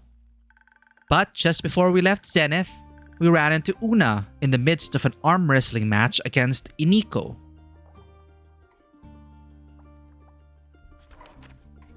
Una, grandma, right? Una. Arm wrestling with Iniko, the changeling. Crimes dude. Okay. But just before we left Zenith, we ran into Una in the midst of an arm wrestling match against Iniko. We took the opportunity to ask her for advice. Thought maybe she had traveled there before. You could have also asked me. She was closer. Right. Did she have any good advice? She did. With her help, we were able to avoid all of the dangerous maelstroms, sea attacks, and iceberg elementals. That must have made for a very relaxing journey. It did. It is very inspiring too. We were able to see the dancing, colorful auroras in the night sky as we drew closer. They were starless, but still breathtakingly gorgeous. I even started on a new song. It wasn't ready to be shared yet, though. I just wanted a sneak peek. Well, you should have snuck better. A new song. Can I hear it? Can I hear it? It's not done yet. Thanks to Una, we made it to Boreas a lot faster than we had planned. We also docked far away from the typical explorer's route. It was completely abandoned by everything but nature, as if no one but us had been there before. Kind of exciting. Very adventurous, for sure. As we headed inland, we were quickly swallowed by the fog that engulfs almost the entire island. It moved in strange patterns, creating unidentifiable forms within the mist that hungered for life. This dude could make a good GM. The thickets rustled as we walked by. Whether moved by wind or by creatures, we couldn't tell. The trees were shaped strangely, with shimmering portals forming in their empty husks. Our own quiet breaths were often interrupted by shrill, shrieking sounds that seemed to come from right above us. It was almost idyllic. Or scary. It was mostly scary. I wouldn't have minded strolling around until we ran into something roaming the island, but it was a little cold, so I found a local to ask for directions. While wandering around, we came across a clearing surrounded by tall trees. Or rather, one tree. All of them were connected, intertwined with one another. Through one of their twisted connections, a waterfall with no discernible origin was flowing into a small pond. And in its midst rested a nymph! A real nymph! Bathing? She was weaving flower crowns for the fish. Fable's always wanted to meet a nymph. She was beautiful, with long black hair and skin that glistened in the sunlight being reflected off the waterfall. Her eyes were like sparkling gemstones, and her smile was full of kindness. She was all right, but also the only person around. So Fable asked her for directions. No, Fable asked her about everything but directions. I asked her for directions. She was very helpful. She even gave us a gift. A gift? That's sweet. She gave us earplugs against the Banshee song, so our bones wouldn't shatter. Very helpful. Did you offer to write her a jingle in return? I did. She said if we were to survive the encounter with the Banshee, I could come back and she'd think of what she'd need a jingle for. She was thinking about setting up a dragonfly exhibition, so maybe for that. Who would she even advertise to? Frogs? And toads. The Banshee was her first priority. So, we stealthily made our way to the Lonesome Lagoon with earplugs in our ears. We mostly walked and talked about our favorite dragonflies. As we finally approached the Lonesome Lagoon, the thick mist enveloped us. It suddenly became so cold we could see our own ragged breaths. And then we heard it. A song filled with all the sorrow of the world compressed into a single note. It sounded really nice. There was so much emotion in that song. Sadness, longing, yearning, anger. We wanted to be polite and wait until she was done singing, but she just kept going, like tears that wouldn't stop. So I decided to be a little rude, stepped forward, and said hello. They said, "Hello, Banshee. I really like your song." That confused the Banshee so much that she stopped. She smiled, bearing a row of deadly sharp teeth. She was very nice, actually. She asked if you wanted to steal from her lagoon.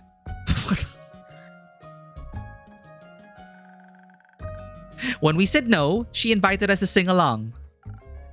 Did you? Of course. It was kind of fun. Oh my god, they had a musical episode. It was. And I thought, what better time to bring up the Mary Morgan but now? So I led with, I bet you do this with your girlfriend all the time, right?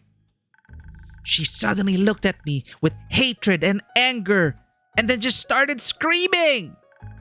I was very thankful for the earplugs at that moment. I think without them, my bones might have melted. That was her cue to leave, so I pulled Fable back into the thicket of the Borean forest. Obviously, we couldn't just leave it at that failure, so we looked around for a peace offering. We found some spiky pink fruits with a pattern of little ghost tortoises in them, so we thought she might like them. She liked them enough to stop screaming at us, and we sat down at the side of the lagoon to talk. It's beautiful, by the way. Right in the middle is the giant portal to the Twilight Chasm.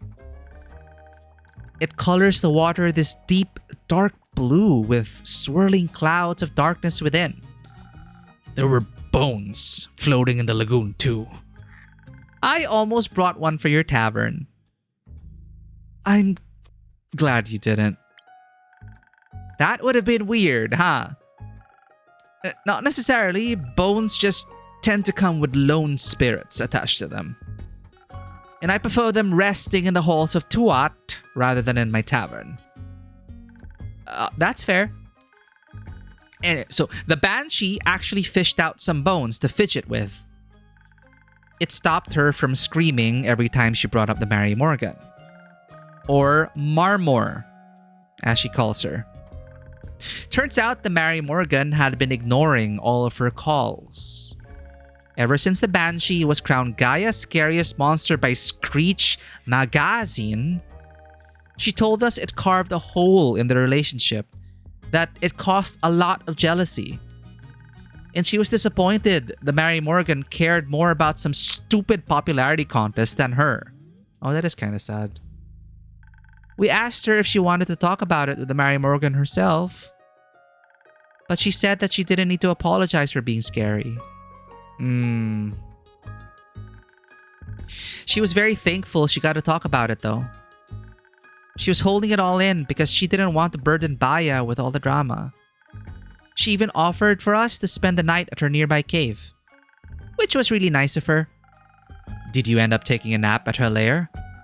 We thought about it, but it was filled to the brim with the riches of the dead, which is far too alluring to allow us to fall to the call of sleep. You found loot. You have my attention. What did you find?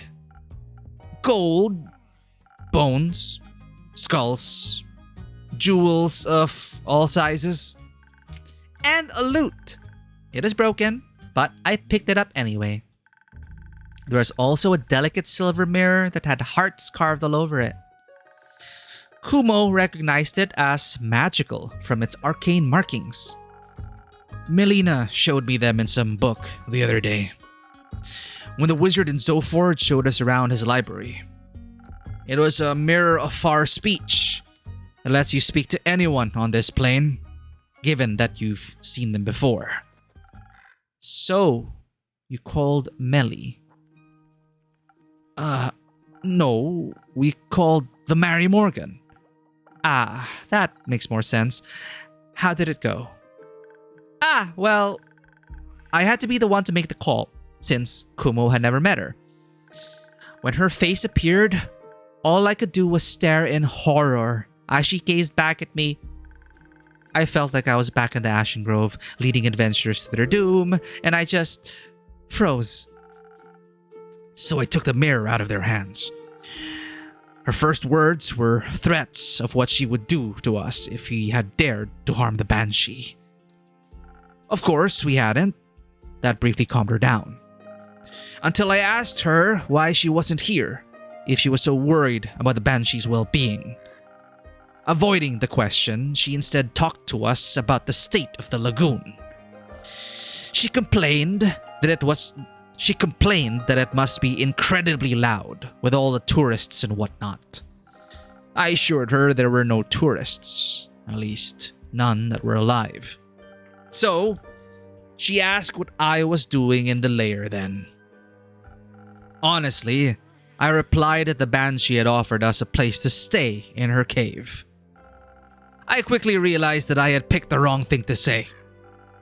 Her eyes started bleeding black ichor and she began cursing us out in tongues.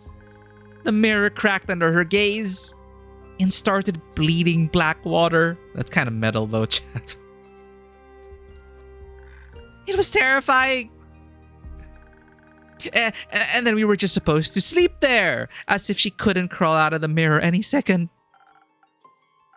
After that happened, I thought that we shouldn't discuss our further plans in that cave. So I pulled Fable outside and we went for a walk. The nymph had mentioned this enchanted flower field where she collects flowers for the fish. So we went there. Thought it might be a good spot. It was a good spot. Even though I couldn't stop shaking for a while. Though the flowers really helped. As did not being alone. Was that when Kumo braided your hair? It was, yes. My hair kept falling in my face. It was overwhelming me. So he sat me down and braided it away while I worked on rebuilding the lute. He said that some distraction would help. Talking also really helped. even if I asked a lot of stupid questions. They weren't stupid, just curious. Did you have a favorite one?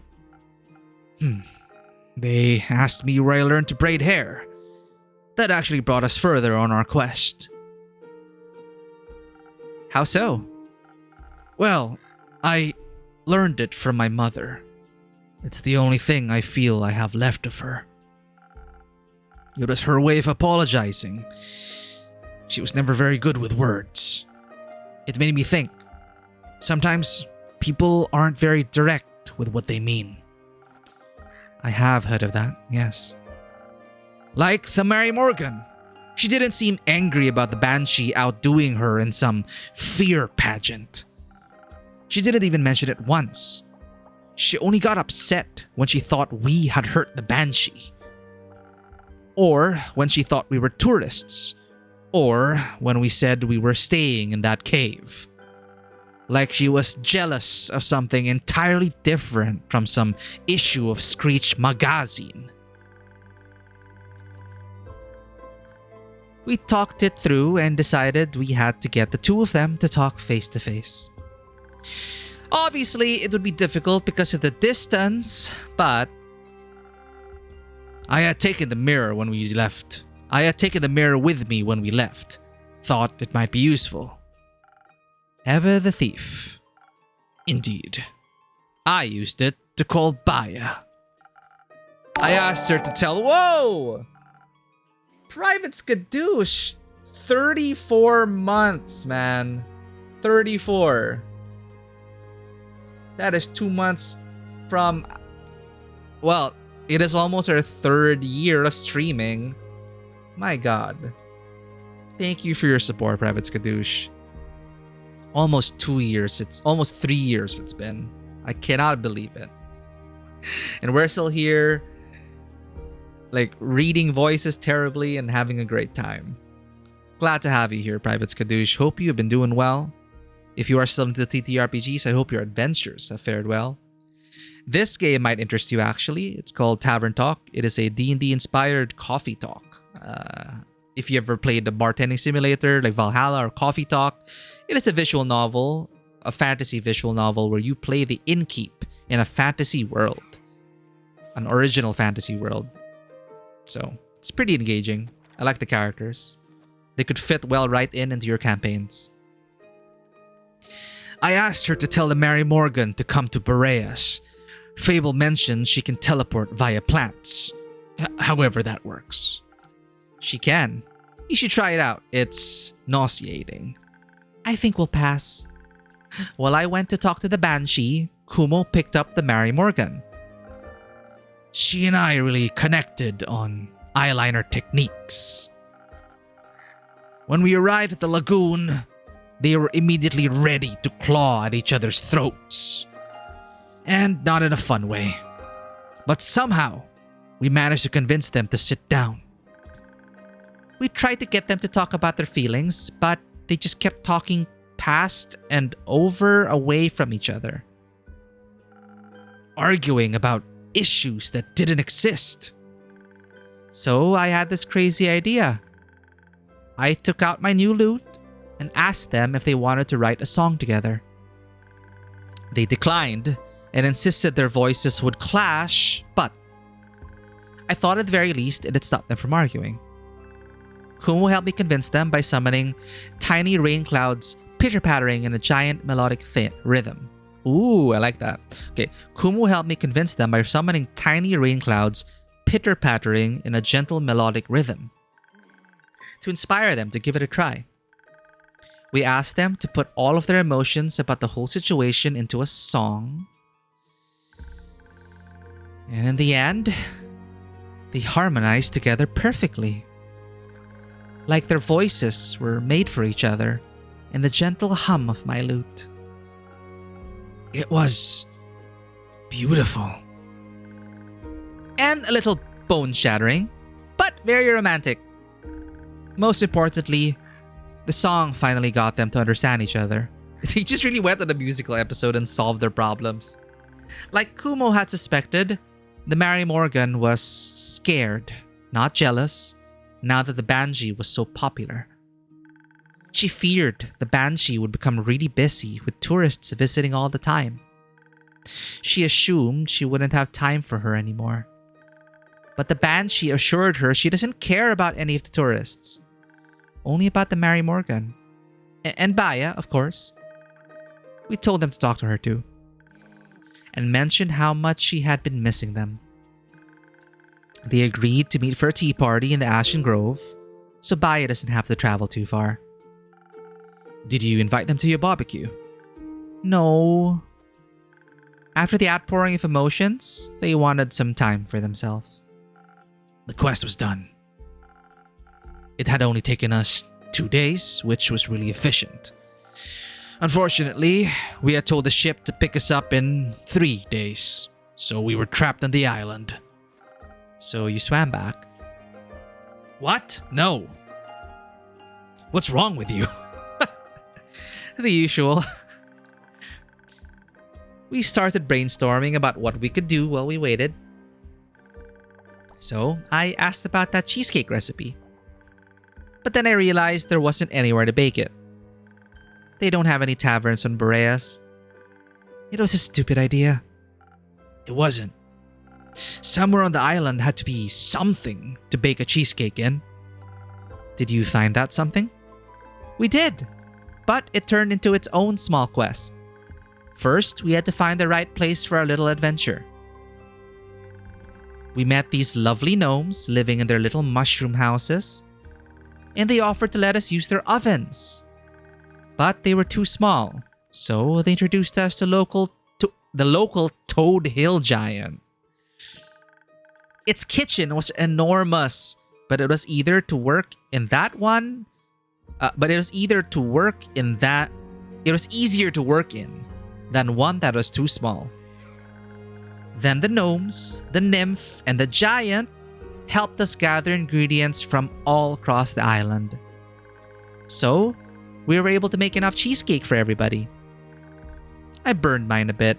I already feel like, this game clearly has like the themes of like understanding and reason and all that, just like Wook Lamat and FF14 Dawn Trail, but it just makes you regret like going the combat route for that one quest, which didn't end up very satisfying, the conclusion, sadly. Oh well. I burned mine a bit, but when we made the second batch for the ship's crew, they were already starting to turn out better. Kumo is a really good teacher. And you're a really good student. Thank you. The cake really lifted the crew's spirits on the journey back. We agreed to teach them the recipe once we hit land. Afterwards, they invited us to the captain's birthday party. They even introduced us to a traveling obelisk who sang us a song of the ancients. It showed us a shortcut through the Rhyoliths mountain range, where we met some flaming songbirds. They're just painting us a picture of everything. That's a Lonesome Lagoon, Magical Lake, Abandoned Dragon Temple.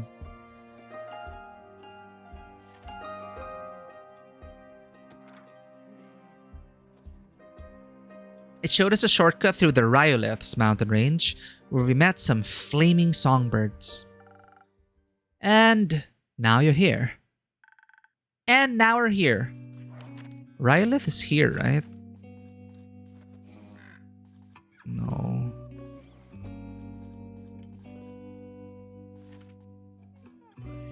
Theria?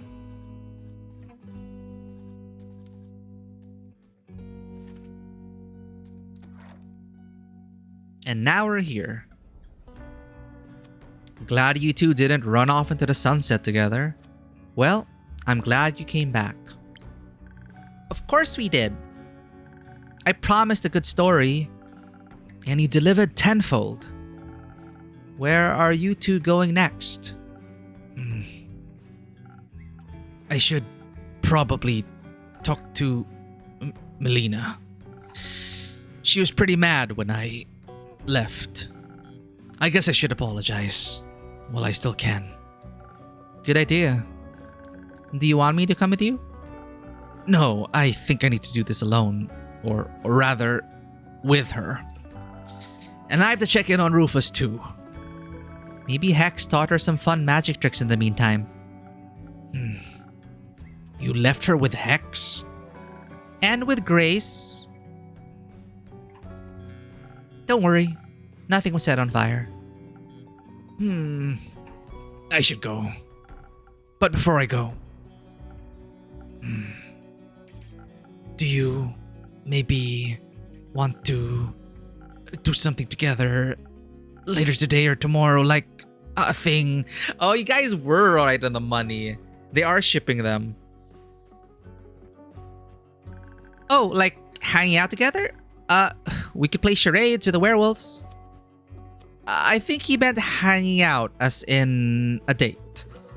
Yeah, is that what you're thinking of doing, Kumo? No. I was thinking more like spending time together. Like on a walk? Like on a date. Oh.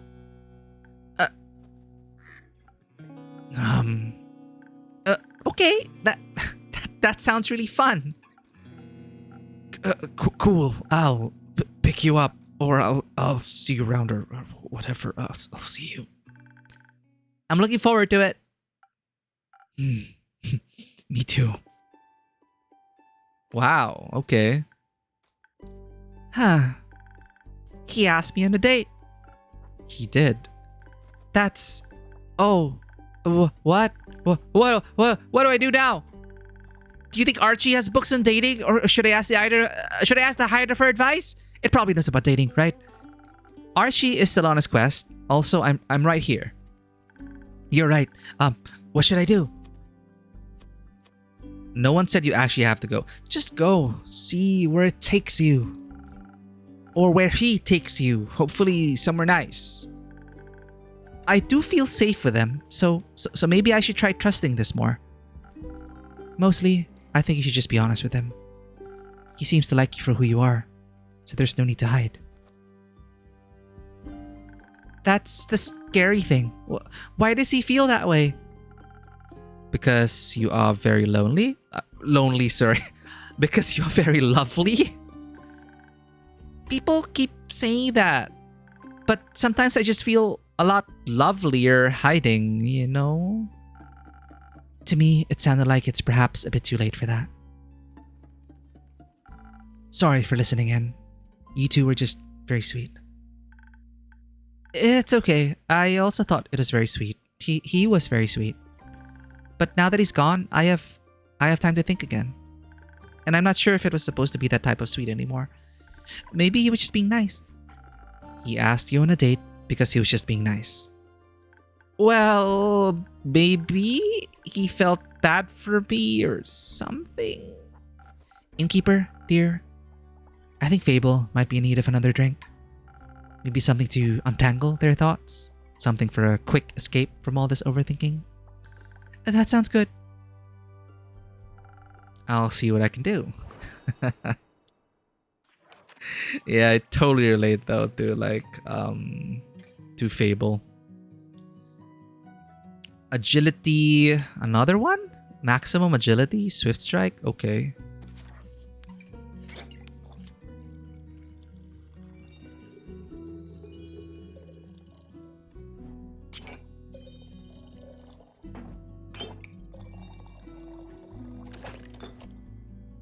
Agility, right? Dexterity 3.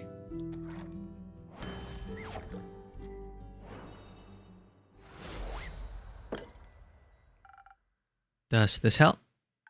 Very much so. Thank you. I feel like now I can uncurl the yarn ball that is my brain. What do you think I should do? What do you want to do? I want to go on our date. And I want to get to know him better. Maybe even get him to know me better too? Do you think you would like that? I think so, yes. It seems like you don't need our answers. We have yours already. Sometimes I just feel like I need permission to listen to my heart. Totally get that. Sometimes I just feel like I need permission to listen to my own heart. Did you know you can give that permission to yourself? I forget that every time, but I know you're right. I think I know what to do now. Somewhat. But I'll figure the rest out. Thank you for listening to me. I think sometimes that's all I really need when I'm scared. Oh, another update. With their budding faith in themselves, they are beginning to enjoy new things instead of being terrified of them. They're learning how to play an instrument, performing songs, and actually letting people close. This process will still take some time, but they've come a long way already. Fable Verifina. There's nothing wrong with being scared, as long as you don't run from the things that make you happy. You're right. It took me a while to realize that. Running is so easy, you know? You always know where to go. Away. But staying? You have to actually look at yourself. Figure out what your part is in everything. That can be a lot. But when I was on the journey back from Boreas, dancing with Kumo to the music of the navigator's fiddle, thinking about how I would never have gotten to that point if I hadn't put myself out there, I realized that life is so much more than a constant game of hide and seek from the things that truly mean something. And I decided to stop running from life, even if I'm scared. I want to do my best to face my problems. Even though it's terrifying, I know that I'm not alone. Is this still about Kumo? No, he was never a problem.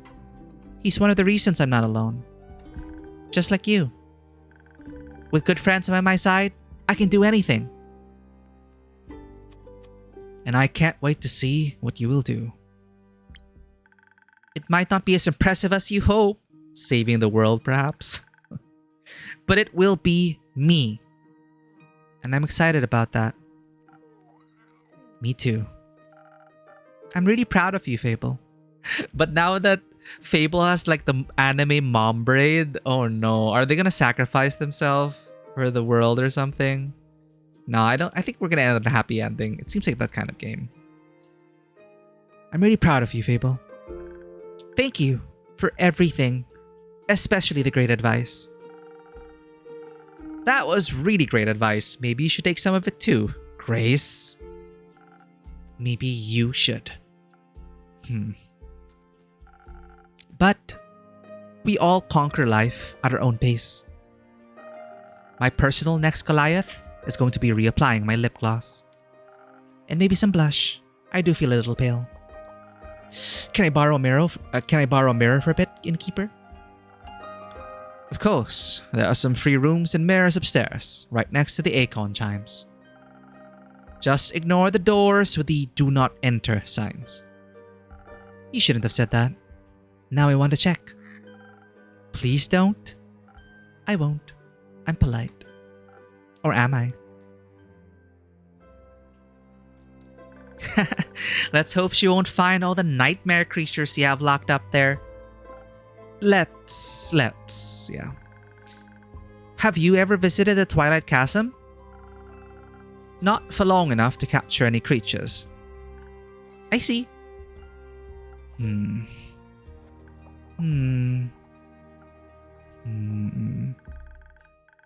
What are you thinking about, innkeeper? Oh, innkeeper things. I don't. No, I mean, since I'm not an innkeeper and all. Right. That song you mentioned, the one you started writing on the ship. I know it's not done yet, but how about a little sneak peek?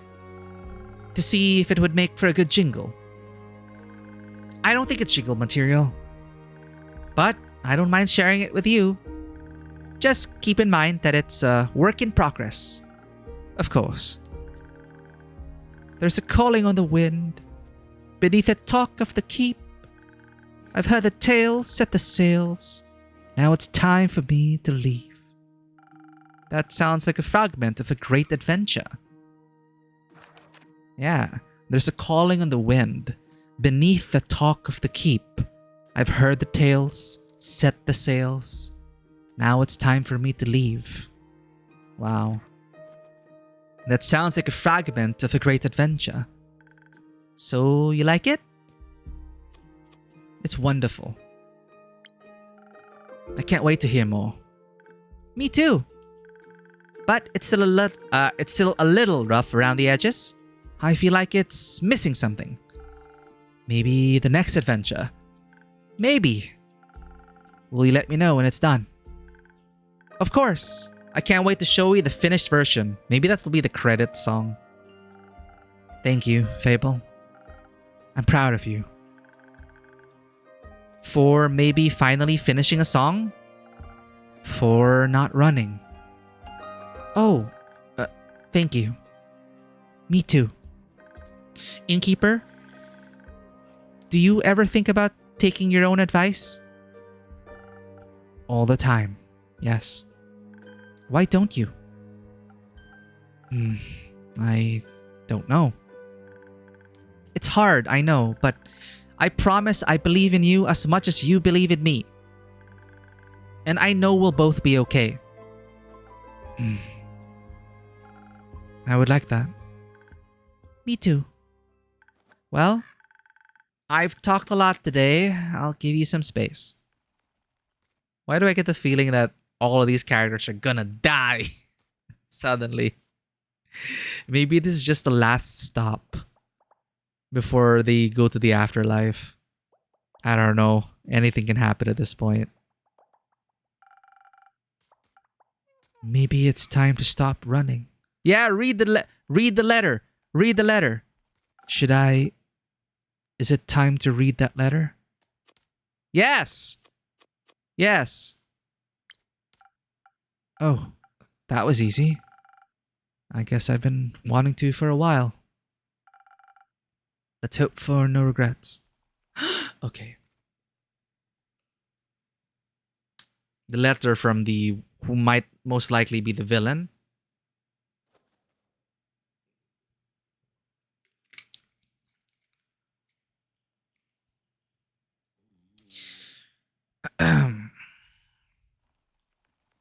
My dearest friend, long has it been since we've locked last. Long has it been since everything has been seared away by the cold flames of death. I wish I could still remember our last conversation, but it's a waning memory. I can only imagine how you enjoyed running away, wishing to forget whatever was between us. Maybe you did, for a brief moment, for these 30 years. If you did, I'm writing this letter to kindly remind you of the good old times. To celebrate our reunion, I invite you to the spectacle of this century. The last day of the astral moon, welcoming the first light of the dying moon, where the realm of Tuat is just a grasp away. Are there any spirits you'd like to remember? Are you afraid of what they might tell you? Worry not, I'll be right there. Watch the sky closely on the 35th of Cassiopeia. See you soon, an old friend. What? That was... I guess you've always been a fan of symbolism. But you didn't even leave an address. Very responsible. Oh, it's the bard. Pardon? No time! Duck! Now! What's going on? Are you okay? Do you need help? Healing? Something's coming. Something big. Your next show? What? What? No! There's no time. Duck! It's the ground.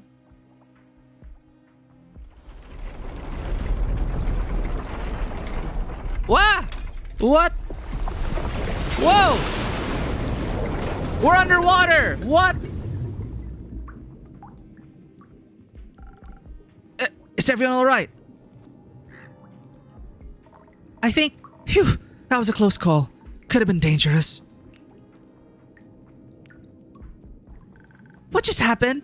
Why is there water outside the tavern? I'd also like to know the answer to that question. I've got no clue.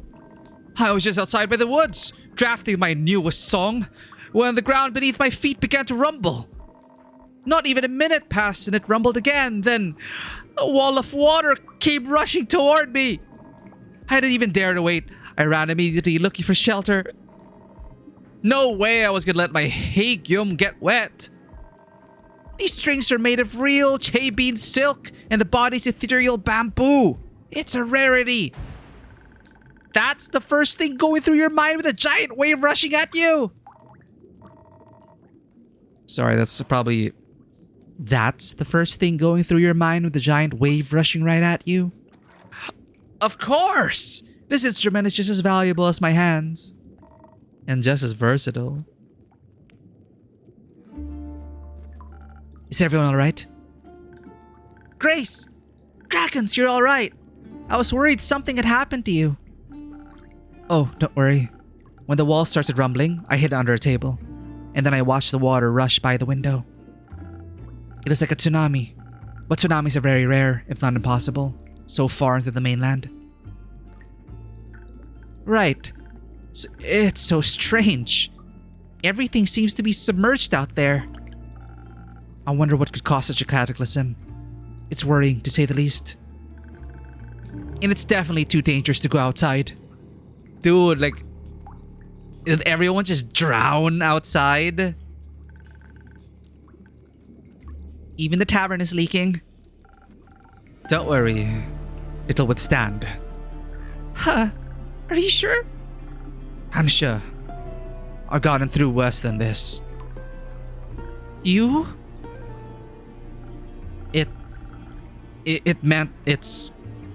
I meant it's gotten through worse than this. Wouldn't have thought it could withstand this sort of thing, but even more so glad it can.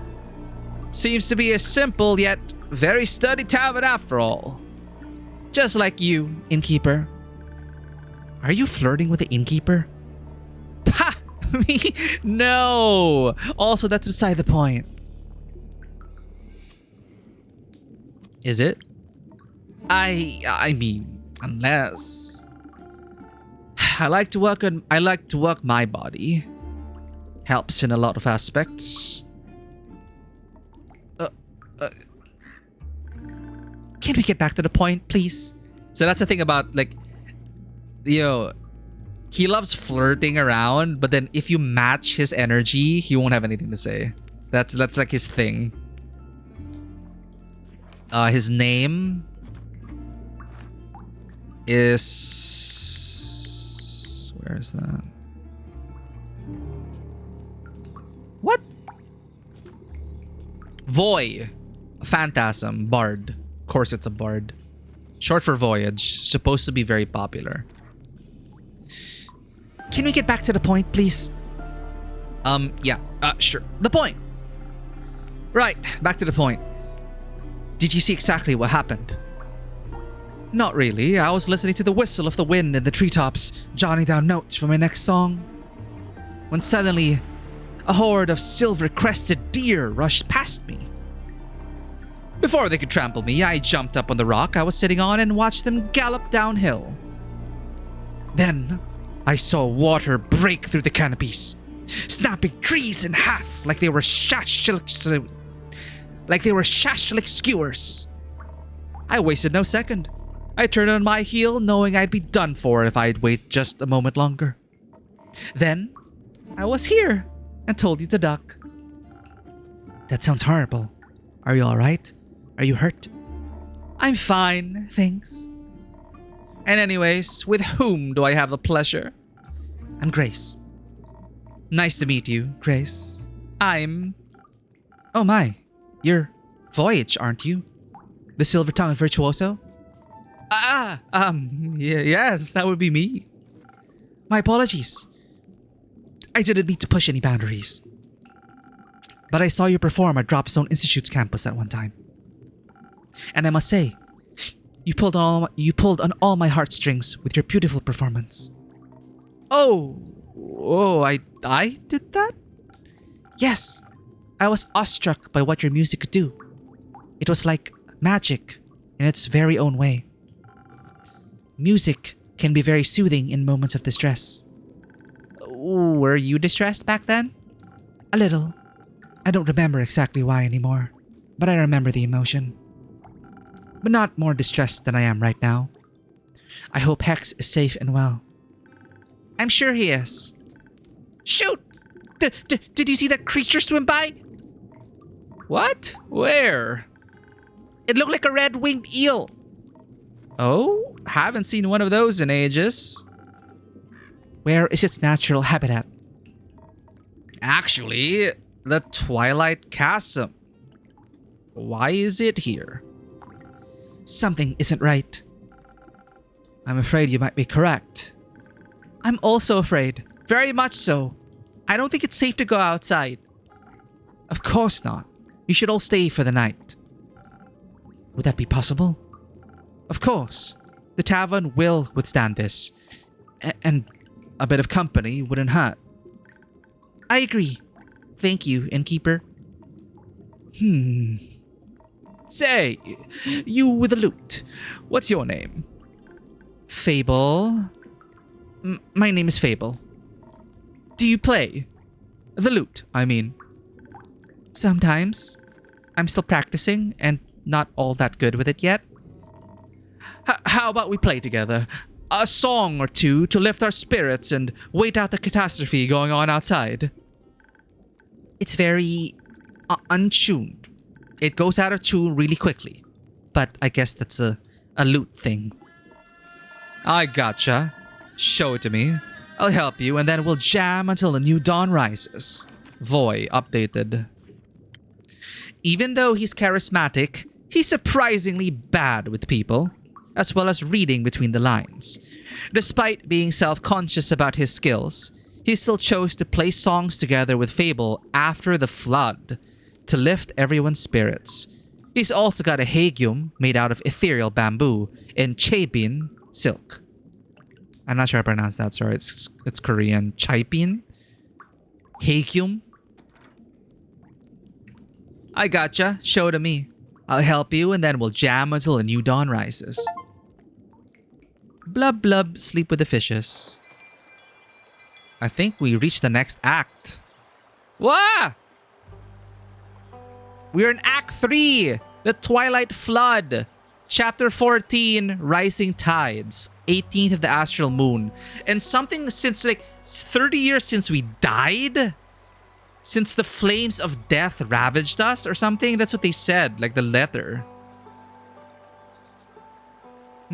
So we're dead. Or supposed to be dead. And now we're in the tavern. And we ran away from something. And now the veil between Tuat, the underworld, and our world is going to be super thin. And for some reason, our old friend is like ushering cataclysms. I don't know what's going on, but I'm excited for the developments, which we will tune in to next week. We're going to end on that, not a cliffhanger, but damn it, I was trying to think of something witty with the flood, but well, it's sink or swim next week, chat.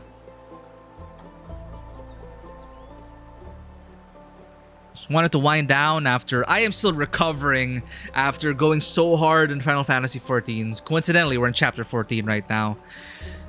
But yeah, we'll continue this playthrough and review in progress next Tuesday. For official scheduled streams on Friday and Sunday, most likely I will dive into Elden Ring to continue the DLC, get our asses whooped. I still need to finish the Wuthering Waves patch on stream because that is time sensitive. Maybe if I find the energy to do so tomorrow on an unscheduled day, I'll try to get Wuthering Waves 1.1 out of the way. Because again, time sensitive, the quest is only going to be around for like, well, I mean the rewards for the quest is going to be around for only maybe this month or something. So gotcha life, you know. So I want to get that out of the way because we did start it on stream. And Tuesday will be Tavern Talk Tuesdays. So interesting developments, bigger hints at our origins, some clear stuff about the flames of death or something.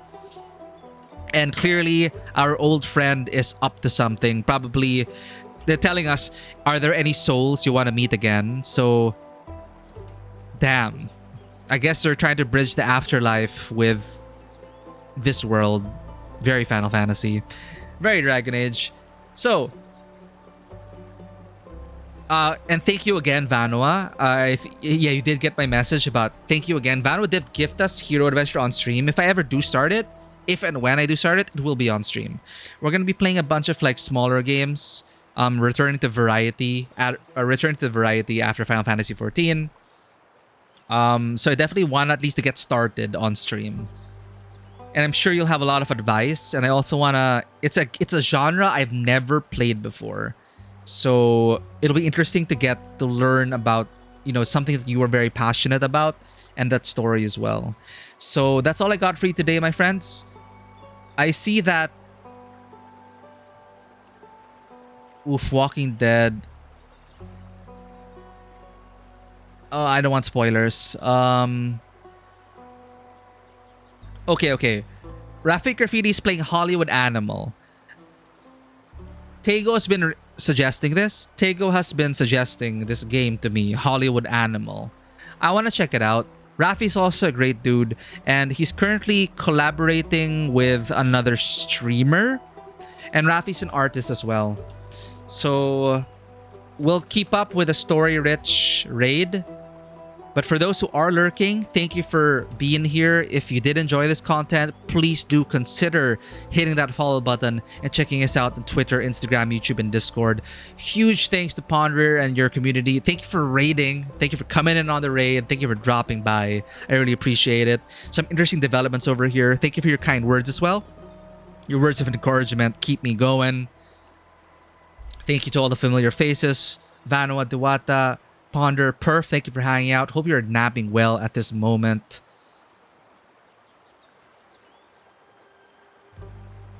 Hope I'm not forgetting anyone else. The people who did come in on the raid, great to see you guys. First time, I think, seeing... Let me get that message. And again, thank you guys so much for chatting. Like, I cannot even scroll up all the way back to the history because you guys kept this alive. So let's go ahead and raid Graphic Graffiti. Raid messages are going out.